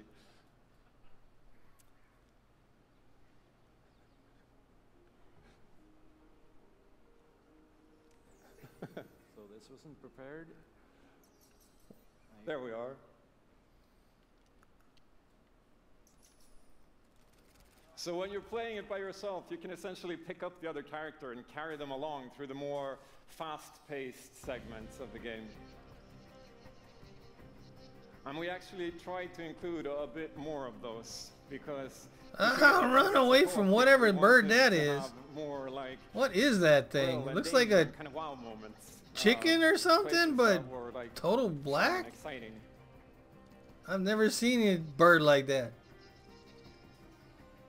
And then when you get to the Can't wait to get a gaming areas like PC. this, when you're problem solving, you can split apart into two and switch back and forth between the two characters, because that's how we've essentially designed all the problems and puzzles of the game, that you're always working together and helping each other out and utilizing this bond between you to overcome any obstacle that you come across.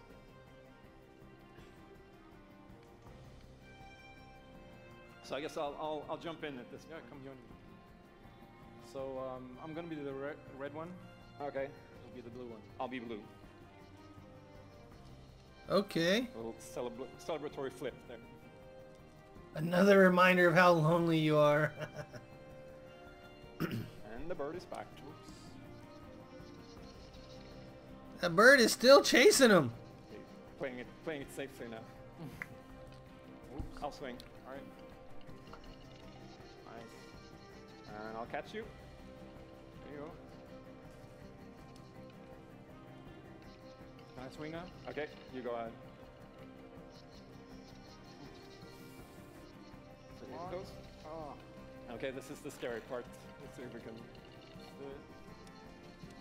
This actually would probably be pretty interesting to play through with somebody else. Oh, very By yourself, maybe not so much, but with somebody else, this could be definitely interesting. Oh, faster. Oh, sweet. Well done. And the bird is back. Go up and distract the grouse. You can. I'll sneak up here.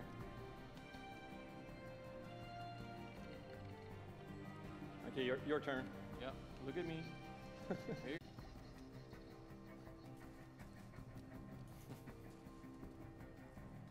Now we can. All right, there was a minor glitch.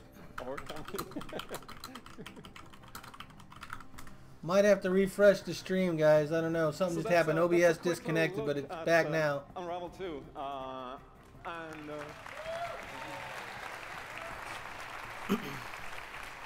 Yeah, I really hope you like it. And before I go, I just want to send some love to the team back home, because working on this game has been a completely amazing team effort on so many levels, and everybody has worked so hard. So there's a bunch of us from Coldwood here, and thank you to those, and thank you to everybody back home, and thank you. Love you.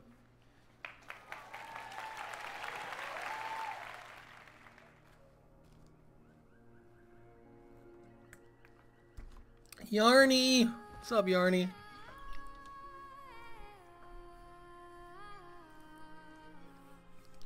So I wonder what the blue one is called. Welcome back, Dominica. Welcome back.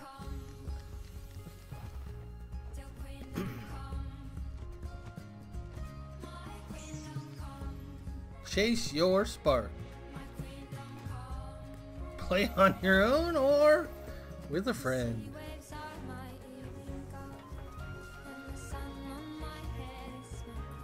Boing.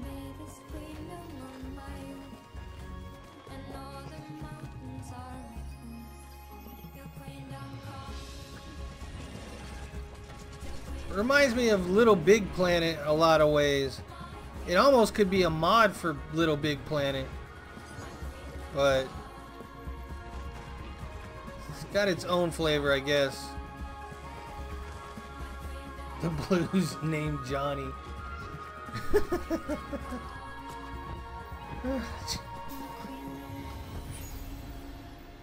No, it's Michael, right? That's the guy that came out. It's Michael. Thank you, Martin, and the brilliant team at Coldwood. The game is really strong. These guys have done an amazing job, and it's clear that they have a lot of passion, and I can't personally wait to play Unravel 2 with my kids. But what's even more amazing is that we will make Unravel 2 available to everyone today. Yep, you heard that right. You'll be able to take these two Yarnies on their next... It's available today? The game is finished, it's out. Nice. I like when they do that. Don't have a release date, just say it's out, go buy it. Back in 2015, we started on this journey with the original Unravel to seek out the most creative independent developers and bring them into our EA Originals program. It's been our way of helping these creators bring their unique games to the world and to tell their stories. And last year, if you remember, Joseph Fares was up here on stage representing his team at Hazelight and The Way Out. That's the guy at the Game Awards that was yelling F you to the Grammys or whatever. Anyhow, in March, that game caught fire. It's innovative, it's fun, and it's something fresh and new, and you all loved it. We saw over 2 million players in the first 2 weeks. And A Way Out is such a huge success that Joseph and his team are expanding and moving into a new studio. So stories like this drive our industry, and it's why we will continue to work with independent developers to help them realize their... And when I say that, I'm not talking about this guy on the stage. I'm talking about the guy who's developed the No Way Out little game studio in Berlin called Joe My Games. When I met this team and I saw the game, I was instantly drawn to how personal this story was. It's one that carries a very powerful and important message, and it's unlike anything we have ever done. So please welcome Connie Gepper to the stage from Joe My Games to tell you more about Sea of Solitude. About what? Sea of Solitude. Interesting. Thank you, Patrick. I still remember during the pitch how enthusiastic Patrick was, and that afterwards, like, our whole team, including me, were super excited. It actually feels a little bit the same right now. I'm pretty excited, maybe a little too excited.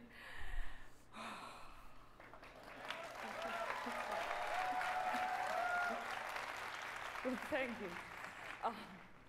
We are Yomai, a small indie game studio from Berlin, and we are developing Sea of Solitude. Yep, she definitely sounds German. As we call it.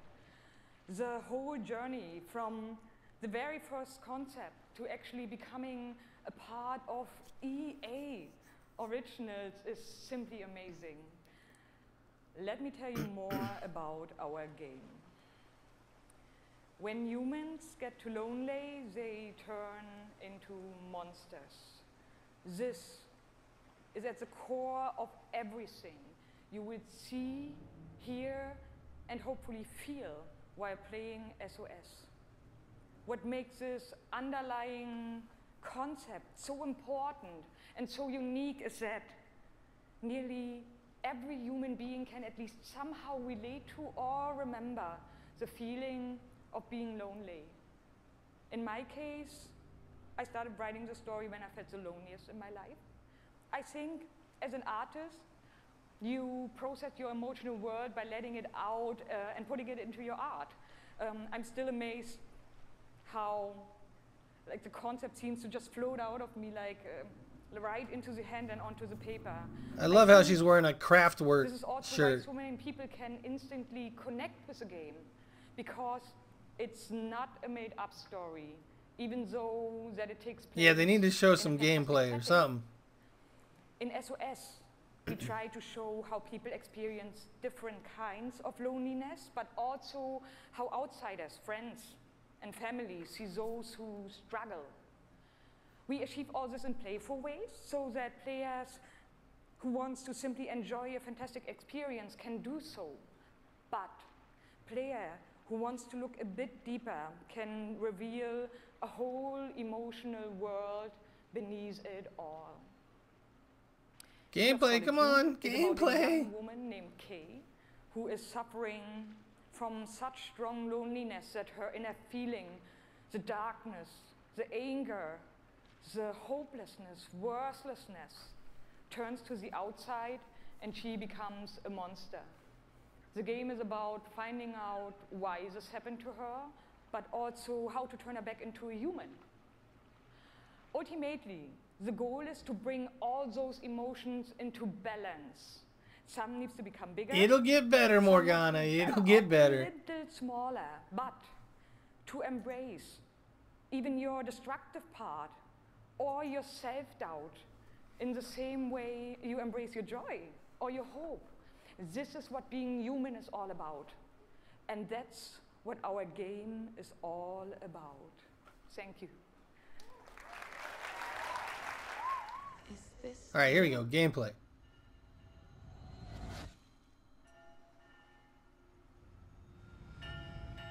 This world that I live in is empty and cold. The loneliness cuts me and tortures my soul. I'm no child of destiny and no Trippy so far. I've just chased you so long now, I'm too weak to run. A new day is here, but nothing is new. Alone in my What is it, a puzzle game or what? What is it?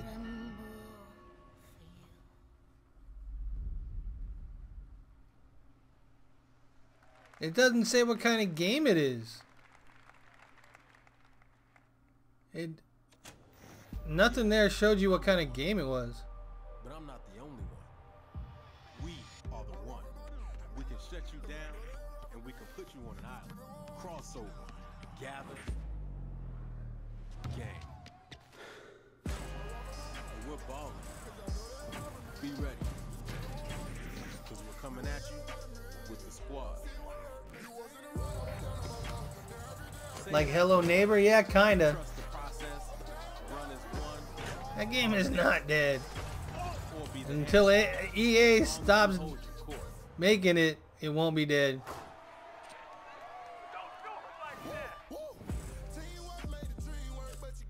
Just remember though, wherever you call home, whenever you're fit, or however you ball, you're on my court. I'm the one. I'm the one. I'm the one. And this is my squad. So they're doing a My Court thing as well, it looks like. Oh, that game is dead. Hello Neighbor? Yeah, it didn't go up, didn't blow up as much as they thought it would. Kid's been going after that belt since 2016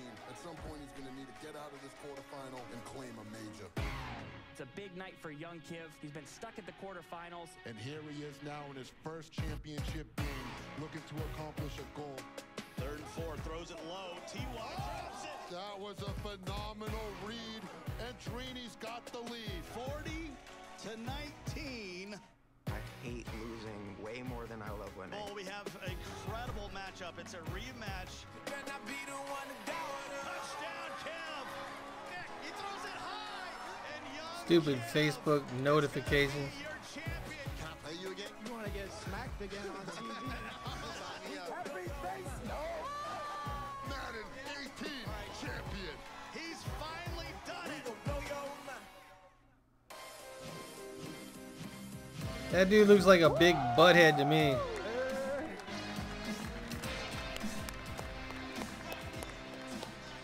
I'm good, baby. How you doing? I've been good. You still recovering from that butt whooping? Wow, already starting. Okay. Hi, everybody. I'm Juju Smith-Schuster from the Pittsburgh Steelers. As you guys can see, king of touchdown celebrations. That's pretty fire. I like that a lot.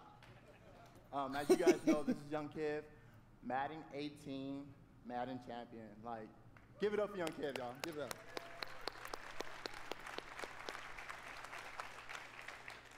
There was a time that I wanted to be a Madden champion, but I gave that up a long time ago.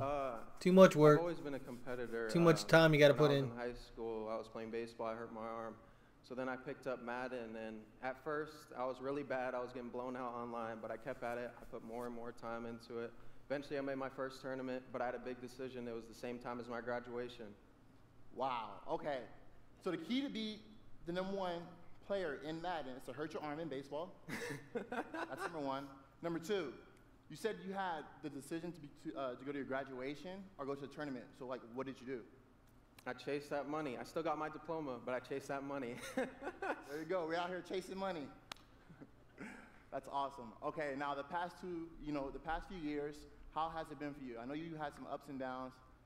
It's been tough. I've had a lot of devastating losses. I've been so close so many times. I made the final on TV and got blown out by all those losses. It made me gain a lot of mental toughness, and that's how I got this belt.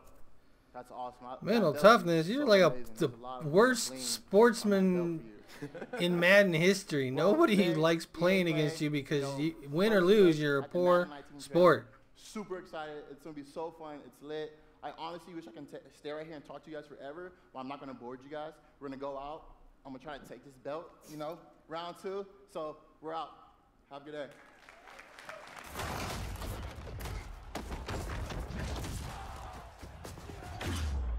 You've worked your whole life to get to moments like these. To the very top of the mountain. You battled through the pain.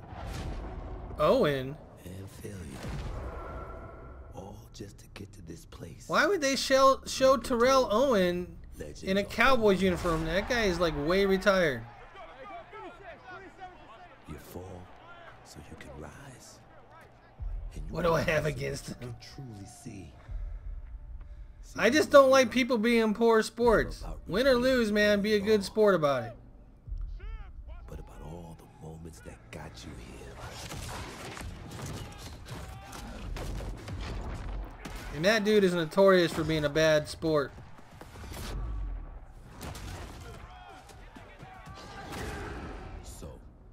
Oh, balls in the air. Fumblerooski. Would you let the moment define you? Oh. Or will you define the moment?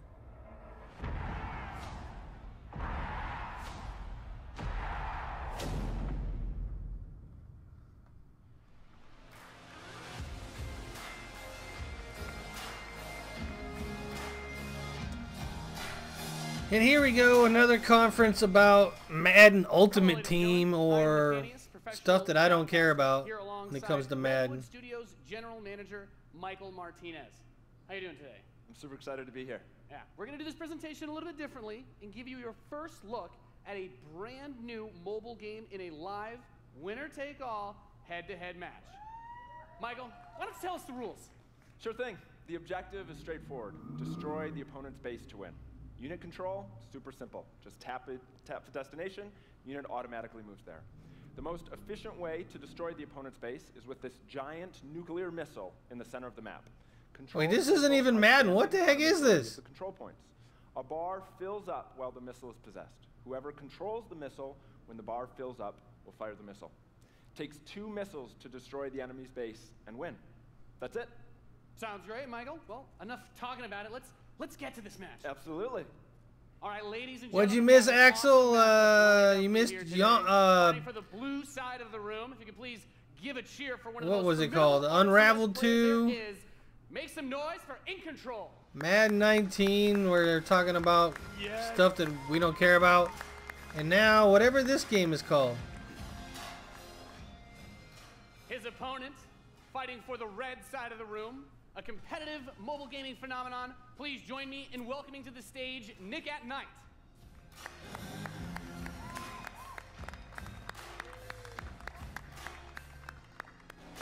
Nick at Night. Now, Mike, that's an original name. Not. The competitive backgrounds that these players Command and Conquer? I don't know. It could be, I guess. All right. Are the players ready? Let's get this thing going. Ready to go. I'm ready to go. Let's do it. All right. Let's kick this off. Nice little strategy game for those of you out there. It's a good genre. I'm very excited for this. The players are loading in, and we are ready to kick the match. Here we go. This off. As the players' bases have been deployed and the action begins like any strategy game. Economy will be the Come on, EA. Why would you show something like this? Nothing too crazy. Now the infantry is going to. Is this really all you got? Point. Both players, of course, we're 49 minutes in, and there's been really no huge announcements. Position that In Control is going for on the top side. Also very important as Nick at Night's forces have to circle around the center. Right. Let's see if he's able to create a 2-on-1. Is he able to get there? Looks like he's getting there. Here comes GDI with a Rhino. It's going to rip up those infantry. Yeah, going for the anti-infantry. And like any strategy game, the units that you're going to use when you deploy them will have a huge impact. Your micromanagement of your forces and protecting that economy as well. Yep. Nick at Night with some attack bikes in the top. There he is. And In Control placing the turret on the top right side to help cover that Rhino as attack bikes move towards the northwest position. We can see that the missile is beginning to ready. And firing that takes out half your base. This is not exciting, guys. Hold those control zones. No matter how you guys commentate it, this is not exciting. He's done a great job of holding that down with the turret, and now he's redeploying his vehicles to the south side, bringing out more infantry to deal with the attack bikes. And as that economy ramps up, of course, we're seeing bigger and more powerful units come out. We have there the drill pod coming in the left side to help flank. They're going to get sued. Why do you think they're going to get sued? Yeah, and In Control brings out his first tank. That's going to be used to try and help push back these smaller forces as he makes his way. All right, this is worthy of me going to the restroom. I'll be back. Halfway now, two zones in control of Nick at Night. He will have the missiles. We see it starts to point towards In Control's base. Let's see if In Control can get around to that top corner, able to halt that missile. He does contest the missile, putting it into the yellow position. Yeah, very important, of course, blocking the pathing of those units is another big factor for this strategy. Holding those locations is so crucial as In Control begins to secure the northwest spot. Another tank's going to come out from Nick at Night to take it out, but now he's bringing out the Pitbull as well to help lock down that north position. This missile is very, very close to firing. Let's see what's going to happen. With another turret, In Control flanks. He takes the top, that missile, and that fires off. Wow. And Nick at Night, one shot away from being knocked out here, as the next one will start to ready up in just a moment's time. In Control's very heavy artillery force is doing a great job at taking control of the map. Yep. And we can see as more of Nick and Knight's forces move up towards that north position, those harvesters, of course, very crucial, very important to protect those as your economy allows you to get these big late game units. The units are going to come out a bit more slowly as you get more of them on the field. But In Control is just spreading his forces out, trying to hold this advantage that he's had so far. Nick at Night is trying to get in there, but there's a great turret man, it's placed still in going? Control, blocking It's still going? those infantry. Oh my gosh. Another drill pod we're seeing with some flank Stream, no. There's more going to happen in this. I don't know how long this is scheduled to go. From Nick at Night to try and secure those positions. He brings up the laser infantry on the south side as well to deal with that tank. Going for counters, trying to scout out and see what your opponent is doing and make the proper responses. See how long this is supposed to go. Around, thinking about harassing those harvesters, coming around the far side for those rhinos. Looks like he's really pressing it. And we see that missile is starting to get close to firing with 3 zones In Control for Nick and Night. Looking to set things back the other way. In Control trying to rally his forces around. He doesn't want to. It doesn't say how long it's going to be. All of them together, create a good flank position and take over that south. And we're seeing the first So, mech I don't unit know. from in control. This is the Wolverine. Gonna rip, and this watch out for this missile. And Nick, Come on. Somebody win already so we can move on. is gonna end it. Next missile wins. Let's see what happens. We'll have control of Wolverines, as you pointed out, for in control coming out. But yet you can't send any troops over to the other base. So you couldn't hit the base with just your units, which is weird. In control can get this in position. He's going to do some serious damage. That missile just passed halfway ready. He's also Come on, hit him. Finish it. Come on, Red. Come on, Nick. Finish this already. Oh, now blue is going.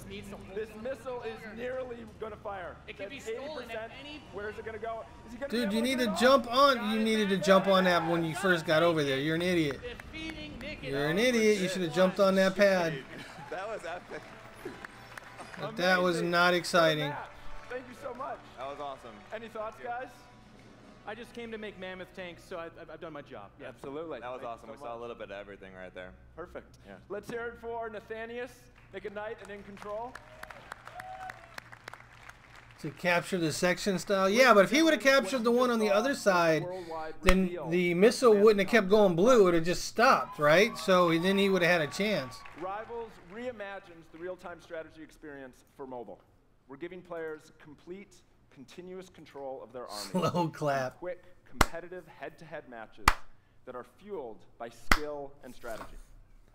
Now, Rivals will be coming to iOS and Android. Glad it's over. But I'm excited to announce Well, that not Android yet. players can play the pre-alpha today. Today. So head to the Google Play Store, search Command & Conquer Rivals. Not gonna happen, We're man. having an absolute blast playing this game, and we can't wait for you to play. Please. Not let us gonna know what you happen. think. Thank you.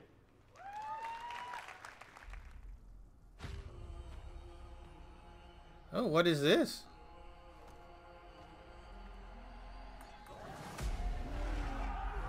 Oh, this is a commercial for it. Really? It's not that exciting. Not that exciting at all. Oh no! Don't do it, Dominica.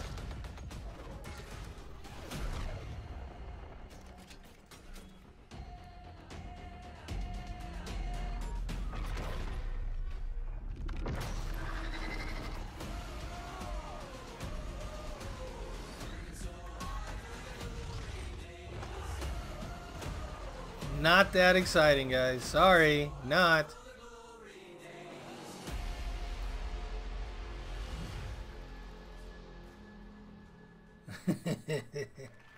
I mean, if you really want to, Dominica, you go right ahead. It's your choice. It's your life. You play what you find fun.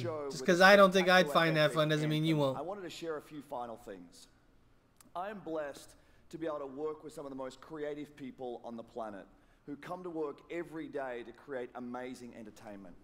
And what I can say about all of those teams, and what I can say about us, is that we are always trying to learn and listen and strive to be better. And so, as you look at the 10 experiences that you're going to see today, and as you play games this week, there's some things we hope come through.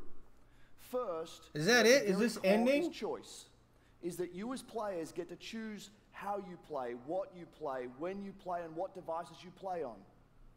That in making those choices, you feel you are treated fairly. Come on, this can't be ending. That Where's no my one is Skate given 4? an unfair advantage or disadvantage for how they choose to play. Skate 4. Skate That 4. for every moment that you invest, we know that you put so And much. they didn't even of show your Anthem life at into all. the games we make, and that for every moment that you invest, you feel like you are rewarded and you are given value for that investment. And most importantly, that the games are fun, that we move past the grind, and that these are experiences that truly enhance your lives. And so, as we think through all the things that we're trying to do, know that we want to be better and that we want to make great games. And that as much as we love making games and as much as you love playing them, there's something that is even greater that we can do together. The power of this community when we come together to do amazing things is profound. Last weekend was the 3rd year of our Play to Give program, where we show the world how the power of play can be a positive force for social impact. Millions of you out there participated in 9 in-game challenges in our games, logging millions of hours in support of Play to Give. And to celebrate that, we contributed a total of $1 million to 3 charities that share our vision for a more inclusive world. A world where representation and equality are not something we strive for, they are the standards. And where bullying and exclusion are not an everyday thread. These 3 organizations, the United Nations He for She, PACE's National Bullying Prevention Center, and Ditch the Label, an anti-bullying organization, all are doing great work, and we're proud to support them through Play to Give. And thank you for your support. Thousands of us at EA and millions of you together doing immeasurable good because we love games. Thanks for being with us, and thanks for the incredible privilege of making games for all of you. Now, without further ado, let's take a look at Anthem. Okay, we get Anthem. Where's my Skate 4? The gods vanished and left our world in chaos, creating, altering, destroying. The anthem is all that remains.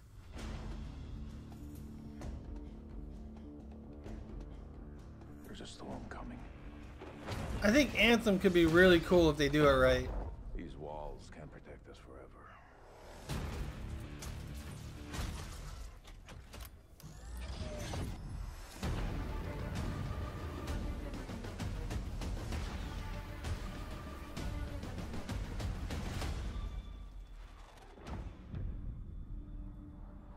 Something is out there. It wants to destroy us all.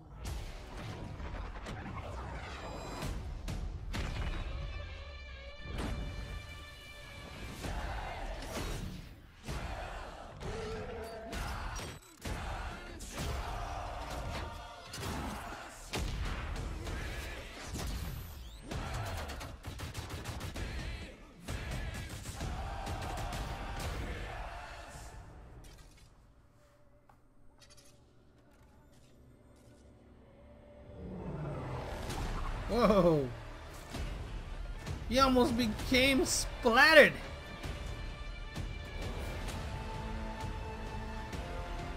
Give us a date. Give us a date. No, give us a date.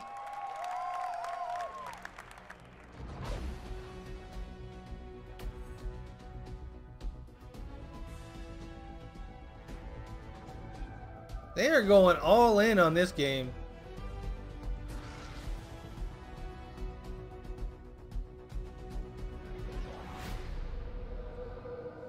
How cool was that trailer? You guys have seen it a couple times, and it's still cool every time I see it. So I know all of you, like me, have had tons of questions about Anthem since last year because we're all BioWare fans. Good, it's not over yet. We're going to do something a It's little not different over for yet. the rest of the show, and we're going to take a deep dive into Anthem. So I'm going to bring out some members of the BioWare team to chat with us. Ladies and gentlemen, please give a warm welcome to Casey Hudson, Mark Dara, and Kathleen Rutzard.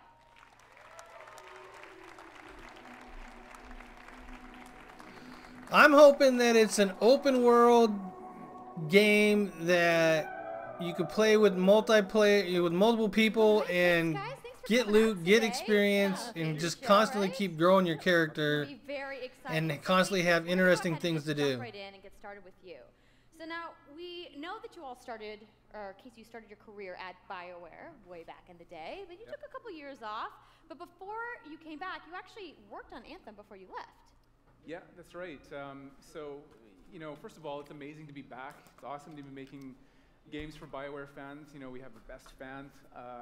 So it's been super satisfying to come back to it. And, you know, I just want to be able to continue the legacy of the studio. And that's kind of where it started with Anthem, is just thinking about, you know, what is the evolution of a They're going to have a panel right in the middle of their show. That just seems weird. World for people to discover, you know, a whole new world of story and character. But we also wanted to do something that was, you know, more of a dynamic and living world, a game that would change every time you came back and played it. We also wanted to do something where, you know, if you wanted to invite your friends into it, then you could do that as well. So that was really the initial vision of the game, not an MMO, not a multiplayer game with stories sort of bolted on this side, but something new and different, and I think the team has really captured that vision over the years. Your fans really love the stories from BioWare, but I think we're kind of curious how you're planning to make story work in this shared world. So a great story for BioWare is really about characters that you can have a connection with, choices you get to make, and feeling like the story is about you. In a lot of multiplayer games, those things get diluted because you're mixing multiplayer and storytelling into the same areas. Now you can build a solution to that, but you have to really build it into the core of the game. And that's what we've tried to do with Anthem. So what we call That's some detailed concept art. So when you're out in the open world, the world is really dangerous and you're focused on your mission. And this is where other players get to play with you. The thing that's really interesting about this, it's unique for Anthem, is that this is a living shared world. So whether there's weather or it's nighttime, what we're experiencing together. Everyone that's playing Anthem at a moment is seeing the same thing. And this is what we mean. Yeah, they just looped that video right there. It's a shared world that we all experience together. But then when I finish my mission, I come back to a base like Fort Tarsus. And this is a single player experience.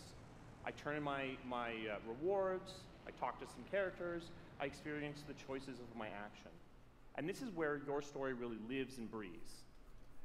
And by doing it this way, we're able to combine that impact and agency of a single player story with the fun of teaming up with your friends to play co-op in combat. And we're also designing it so that we can add story for years to come. So one of the first things that we hear when, from our community is they want to continue to play in our worlds. When they've finished Mass Effect or Dragon Age, players want more story. And so we've designed Anthem Dragon Age was pretty awesome. And actually add more story for years to come. And it all three of those games I enjoyed a lot. Moment with a character that you've grown to love, or an event in the world that deepens the lore, or an entirely new storyline and plot. Well, I'm certainly not going to complain about more story. I don't think anybody out there is going to either. So Kathleen, I wanted to ask you, from a writing perspective, since you are the lead writer, can you speak to what it's like to create a new world like Anthem from the beginning? Well, what's really exciting for us, and not just the writers, but all of the devs, the designers, the artists, is that we're creating something new and mysterious for players to discover. So at the heart of the premise of Anthem is a world left unfinished by the gods. But the gods left behind their massive tools, and those tools are in constant conflict with this unknowable force called the Anthem of Creation. And the chaos of those things pushing against each other means that the world is constantly being reshaped in new and unpredictable ways. Yeah, violent storms, mutated creatures, gigantic monsters. It's a dangerous environment that you need to wear a suit of powered armor, a javelin, to be safe in. Now, something I think a lot of players out there maybe don't stop to think about is just how much work goes into creating a new intellectual property, or IP, as we've been saying. Now, we've seen all these different creatures, and Mark, you mentioned the storms. What's the process of creating a game like from scratch? Yeah, it's something we've done a few This is times definitely with BioWare. something I'm going to play. And really the hardest part is getting started, just kind of getting off the blank page. So what we try to do is we think about the new experiences that we're trying to unlock for players. So like, what is the fantasy fulfillment? What are the new things you actually get to go and do that are different from what you've played before? So that's where we start. And then once we think about those things, that's the power of creating new IP, especially for games, is that you actually get to build a whole fictional universe that's meant to bring out a certain experience. And then once we do that, then we still need to build all the rest of the stuff, and what unlocks us creatively is to think about like principles around art style, tone, and even the technology and the politics of our new world. And then from there, we can actually go and build out every last detail. Yeah, and one of the unique challenges for Anthem is that it's a world, an experience that's meant to feel alive, like it's happening right now. And so the world is always changing, weather, the storms, seasons, and yeah, it's a really great concept to write for, because What it means is it gives us the opportunity to drop into the world, almost in real time, a dramatic event that changes the world for everyone. And that could be anything from gameplay to lore. I mean, all of the moving parts in the dynamic world sound really cool, the way that they sound like they're going to come together. But even though there's obviously a lot going on, it really all comes back to your character. So let's talk about who we're going to be playing as and why we're fighting these crazy beasts. So you are a freelancer, uniquely skilled to pilot these Javelin exosuits. And you need those suits to survive and fight in this world, because the world will kill you.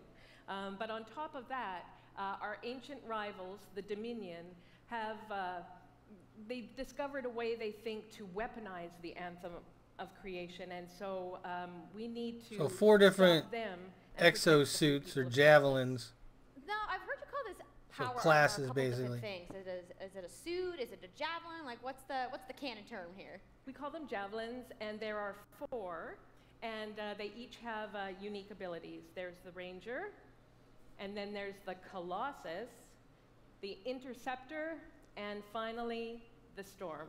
The Storm. Yeah, so each Javelin gives you a different way to play the game. But the thing to remember is, like Kathleen said, you're not your suit. You are a freelancer, a pilot, which means you can decide which suit you want to use based on your mood, based on the mission you Sweet, want I to like use, that. or the You javelins can that switch your friends are suits or classes whenever you so feel like it. Really what this allows us to do is we've built the suits to look like they're built from the materials of the world. So they each have their own unique abilities. So let's take a look at the Ranger now. The Ranger is a more generalized suit, able to do a lot of different things, really designed for up-close and personal combat, one-on-one for the most part. The Colossus is heavier, more specialized, but able to really pack in big weapons that let them devastate the battlefield. Boom! I'm just going to say the Storm looks like it's going to be my favorite. I'm sure you guys out there are picking your faves right now, too. So the Javelins look awesome, but we're going to take a couple questions right now. So Casey tweeted, some of you may have seen, asking for people out there to send us your questions. And the first one is going to be from @It'sSweetNicole, who asks, as a player who is all about making their character their own, what kind of customization options will be available in Anthem? Yeah, so we really want players to express themselves, both through customizing the way their Javelin Sweet. plays, through gear and weapons, but also being able to personalize the way that it looks, both through paint jobs as well as changing the actual No, it's going to be geometry black of the and suit yellow. itself. We want teams to be Black able and to do yellow, this black and well, yellow, black and yellow. because you're going to be using a Javelin for a long period of time, we really want you to be able to make it your own. I'm glad you brought that up, because actually, Jay Legato has a question connected to customization. Monetization. How, when, loot box, cosmetics? Yeah, so we are going to have some cosmetics and vanity items that you'll be able to purchase, but you're always going to know what you're going to buy before you spend any money on it. So no loot boxes, no ability to pay for power. I like that it. means No ability to spend money on gameplay advantage at all within Anthem. But even more important than that, we want to make sure that Anthem is an immersive experience that feels like it's complete from the get-go. So that means a main story, a big open world, and an ongoing service that provides new content for a long period of time. New story, new experiences for everyone. Well, I'm glad to hear that I can make my Javelin pink. That's really all I wanted to know, I'm going to be honest. All right, Casey, we talked earlier about this being a co-op experience. So can you tell me a little bit about how the team gameplay in Anthem is going to work? Yeah, it really is about, you know, the fun of teaming up as a team of superheroes and working together. So you want to get a few people together of different classes. So, you know, I think here we're going to see the Colossus, you know, just hammering people on the ground in gameplay, if we can have a look at that. So heavy artillery, being really strong, you know, in melee combat. And then here you've got the Ranger shooting down from above. And then they're using combos and special abilities and stuff like that. But what I love is you don't just run around, you're swimming and flying as well. So it's interesting because the Slate Tones wants to know, how will you balance multiplayer with single player storytelling? So Anthem's really built around trying to combine the impact of having your own personal story with the fun of playing with other players. But we really want to make sure that that playing with other people feels like a choice. So for people that want to just experience the story, you're going to be able to do that. Now, going out into an open world like this, By yourself is going to be a little bit more challenging than if the team of 4 people. And we've really tried to balance the co-op experience to be fun even for people that don't normally engage in this kind of thing. So I really hope that everyone at least gives co-op a try. Okay, that's good to know. If you want to roll solo, you can, but it's just going to be a little bit more difficult. Well, I know you all are on the edges of your seats. How about we show a little gameplay? Yeah? You guys want that? All right, so Kathleen, I think you're going to set this up for us? I will. So, you and your friends have decided to play a mission called Scars and Villainy. The Scars have put together an acid-based Skate 4! Where's my Skate 4? So you start in the Strider, which is like a giant walker, and it's your forward base of operations. You have a conversation with your crew, Halleck, Faye, and Owen, and you'll hear Owen. He's going to talk us through the mission as we experience it here. And yeah, then you just get into your Javelin suit and you head out with your friends. All right. Well, thank you so much, Mark, Casey, Kathleen, for talking to me about Anthem today. We're going to go ahead and roll the gameplay now. Enjoy, everybody.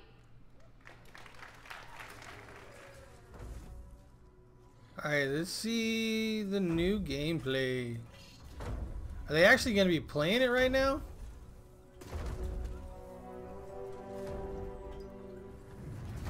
Freelancer, time to get to work. What in the world is that thing? Kind of acid. They're using it as a weapon. So, find where they're making this garbage and shut it all down.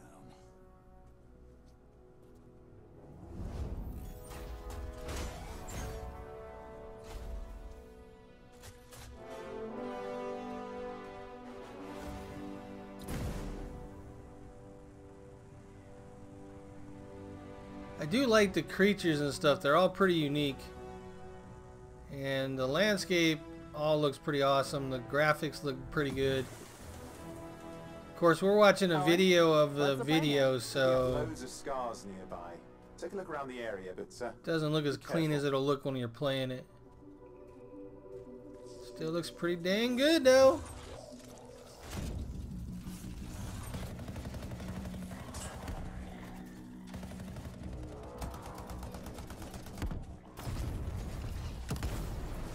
Alright, so they're not actually playing, they're cutting from scene to scene, so some more. look at all the weapons. Oh, and the turrets. Better move quickly.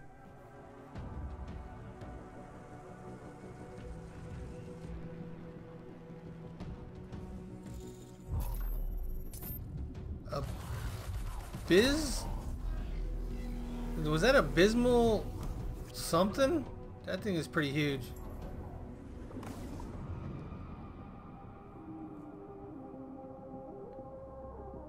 So at this point, do you guys think we'll get a Skate 4 announcement or not?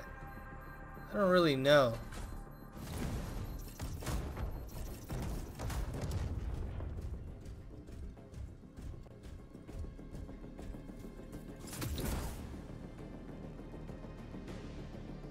There's a Shaper relic. Wait, something's odd. I think I just want to fly around in a mech-like suit. That would be so much fun. Energy, they're echoes from the Anthem of Creation. Loads of scars nearby. Be careful. Can you play first person is a question. Or is it all third person? Everything they're showing so far is third person.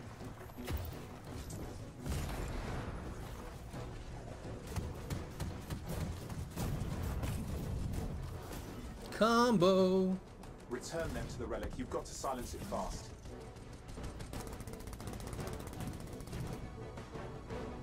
He was doing 1 damage when he was shooting that thing. 1 damage on each bullet. That isn't going to get it done. It's gone silent. Disaster averted. Do you think we get a bonus for... Ah, so that's one of your objectives. I was wondering if it would be, because those things were like going like speakers. What the hell was that? I was wondering if you'd have to do something there. And you do. Shut them off. Below your position.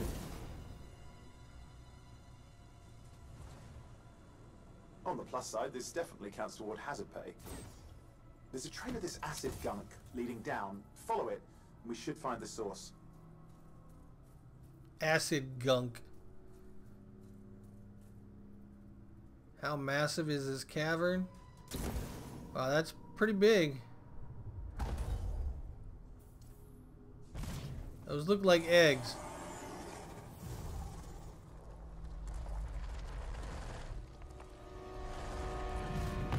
And that is an ugly mother. Jeez. Can we get a date? Can we get a date? A date? A date? A date? A date? How cool was that? I'm so hyped, you guys. Yep, and that was actually just a short version of the full demo that we brought here to LA. So if you want to come by the Anthem Theater here at EA Play, you can check out the game live. So I'm sure the question on everyone's minds, when do we get to play? So Anthem comes out February 22nd, 2019. Yay, one of my predictions! On, Xbox One, PlayStation 4, and PC. So mark your calendars. Alright, I'm 1 for 1 so far. They just need to show Skate 4. And I'm 2 for 3. That awesome theater outside, so I will see you guys there. All right. Give it up for Casey Hudson, everybody. Welcome back, Jet. Alright, one of my predictions just came true. They gave us a release date for Anthem. All of the developers who showcased their games today and everybody working hard at their studios back home around the world. Let's give them all a round of applause. Come on, Andrea. Say one more thing to show off. Some of what you saw today, you guys have to wait to play. But you guys, EA has so much available right now. Now, for those of you keeping score, you can get your free trial of FIFA 18's World Cup today. And Andrew told us about the free trial of Origin Access. Yarny is back with a buddy in Unravel 2, which is also available today. Plus, you can take on your friends in Command & Conquer Rivals starting today as well. But that's like a beta or an alpha or something. That's out today. Is anybody ready to go home and download anything? No? You're like, I just want to go outside into the fan fest. I get it. I get it. So, I want to let you guys know to keep your streams going because in just a few moments, the FIFA 18 World Cup live tournament is going to begin. I'm going to head outside and check out the games, but I want to thank everybody for coming down to EA Play today and watching the press conference, and have a great weekend. No, Skate 4! Skate 4! They didn't do it! I'm bummed now. I want Skate 4!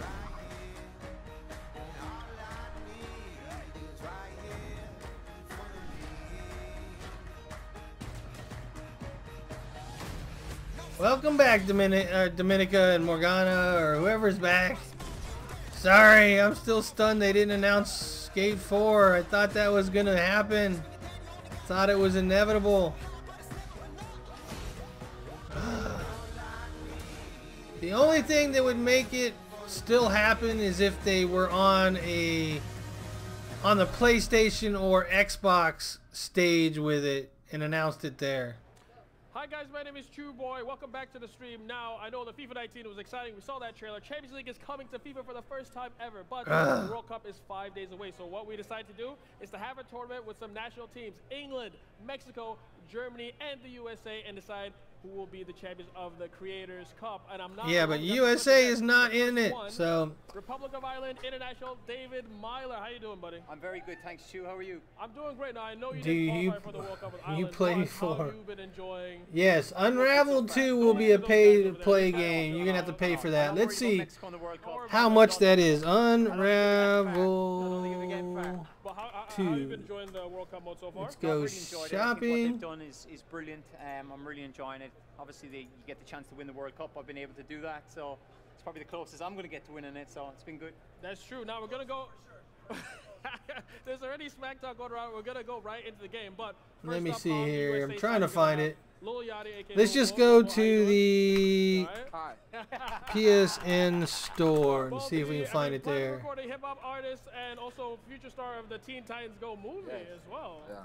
Dude, I'm a big Teen Titans fan, so I really do love that. King Batch as well. Unravel 2. There we go. Found it. I think I said that. Unravel 2 is $20 bucks. From the Babysitter on Netflix, by the way, check it out. $20.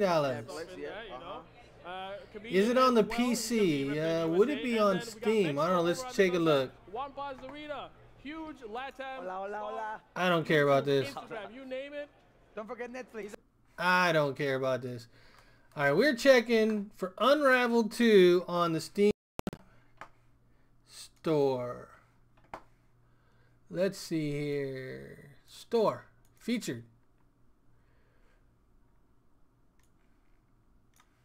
And I don't see it on the home page. So Unravel. Nope, they don't. I don't know if it was ever on Steam. Was it ever on Steam? I don't know. I don't think so. Unravel 2. Let's see here.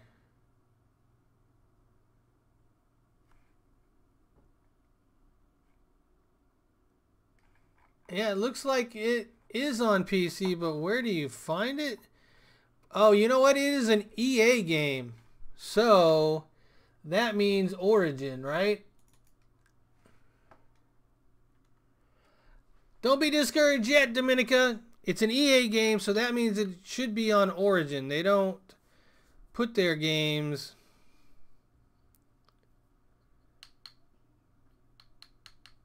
on Steam, so connecting to Origin, connecting to Origin.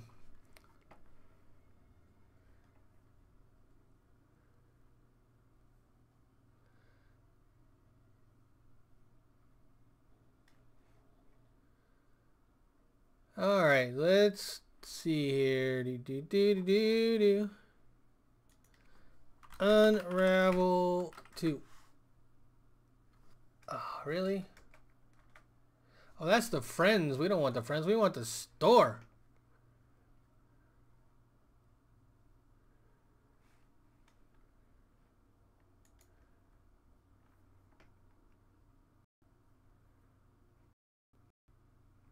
Still scrolling down. See if we see it. Are you kidding me? They have it on the PlayStation. There it is, too. There we go. Can you buy it? Can you buy it? Yeah, buy now is right there. Okay. Still 20 bucks on the PC. Can I friend you on Origin? Of course, Dominica. Of course. What is my name? My name is Ruckus. I don't know if you could find me that way. What do you need to find me?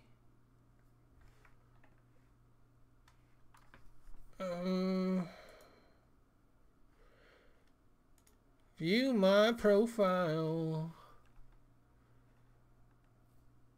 So yeah, if you could find me or send me your name so I can look you up. I don't know, but yeah, Unravel is on the PlayStation Network and it's on Origin. Let's see if it's on the Xbox One store.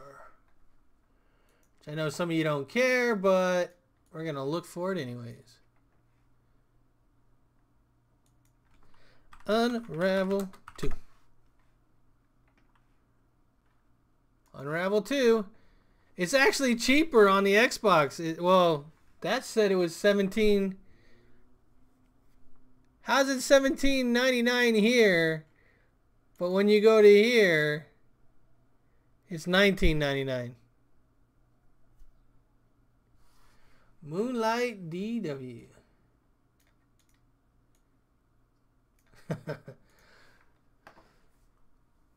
Alright, let's see if I can find you on Origin here. You are not in my friends list, so let's try to add you. Search. There you are.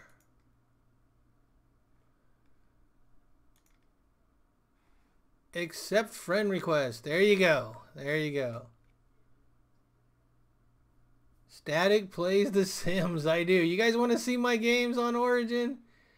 Where's my game library?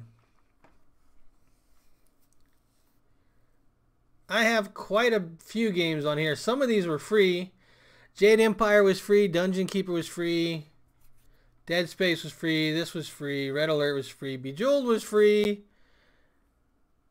Syndicate, Siberia, SteamWorld Dig, Theme Hospital, Wing Commander, Zumas. Those were all free.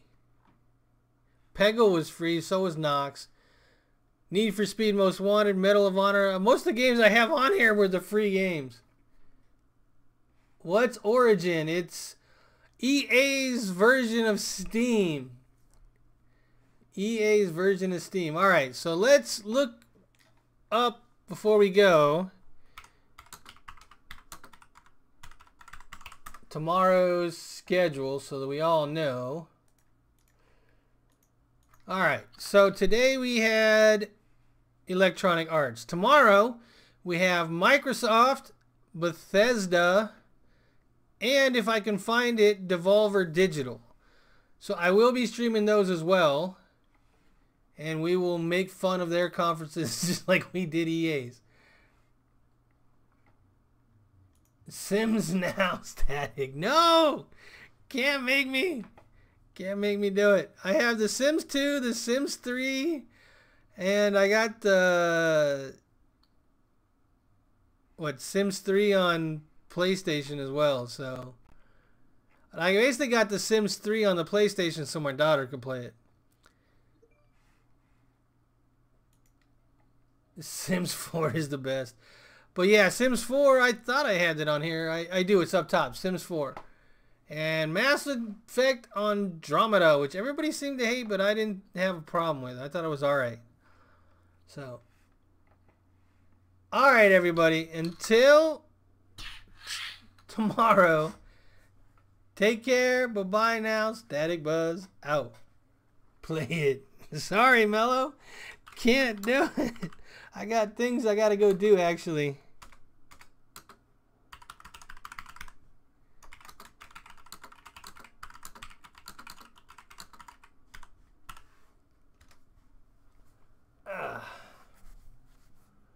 No Sims. Sims is one of those ones that's really kind of back and forth. Oh, my video output went really low because of Origin downloading stuff. And probably, hold on, let me end this here. I probably should have all those updated before I load them up.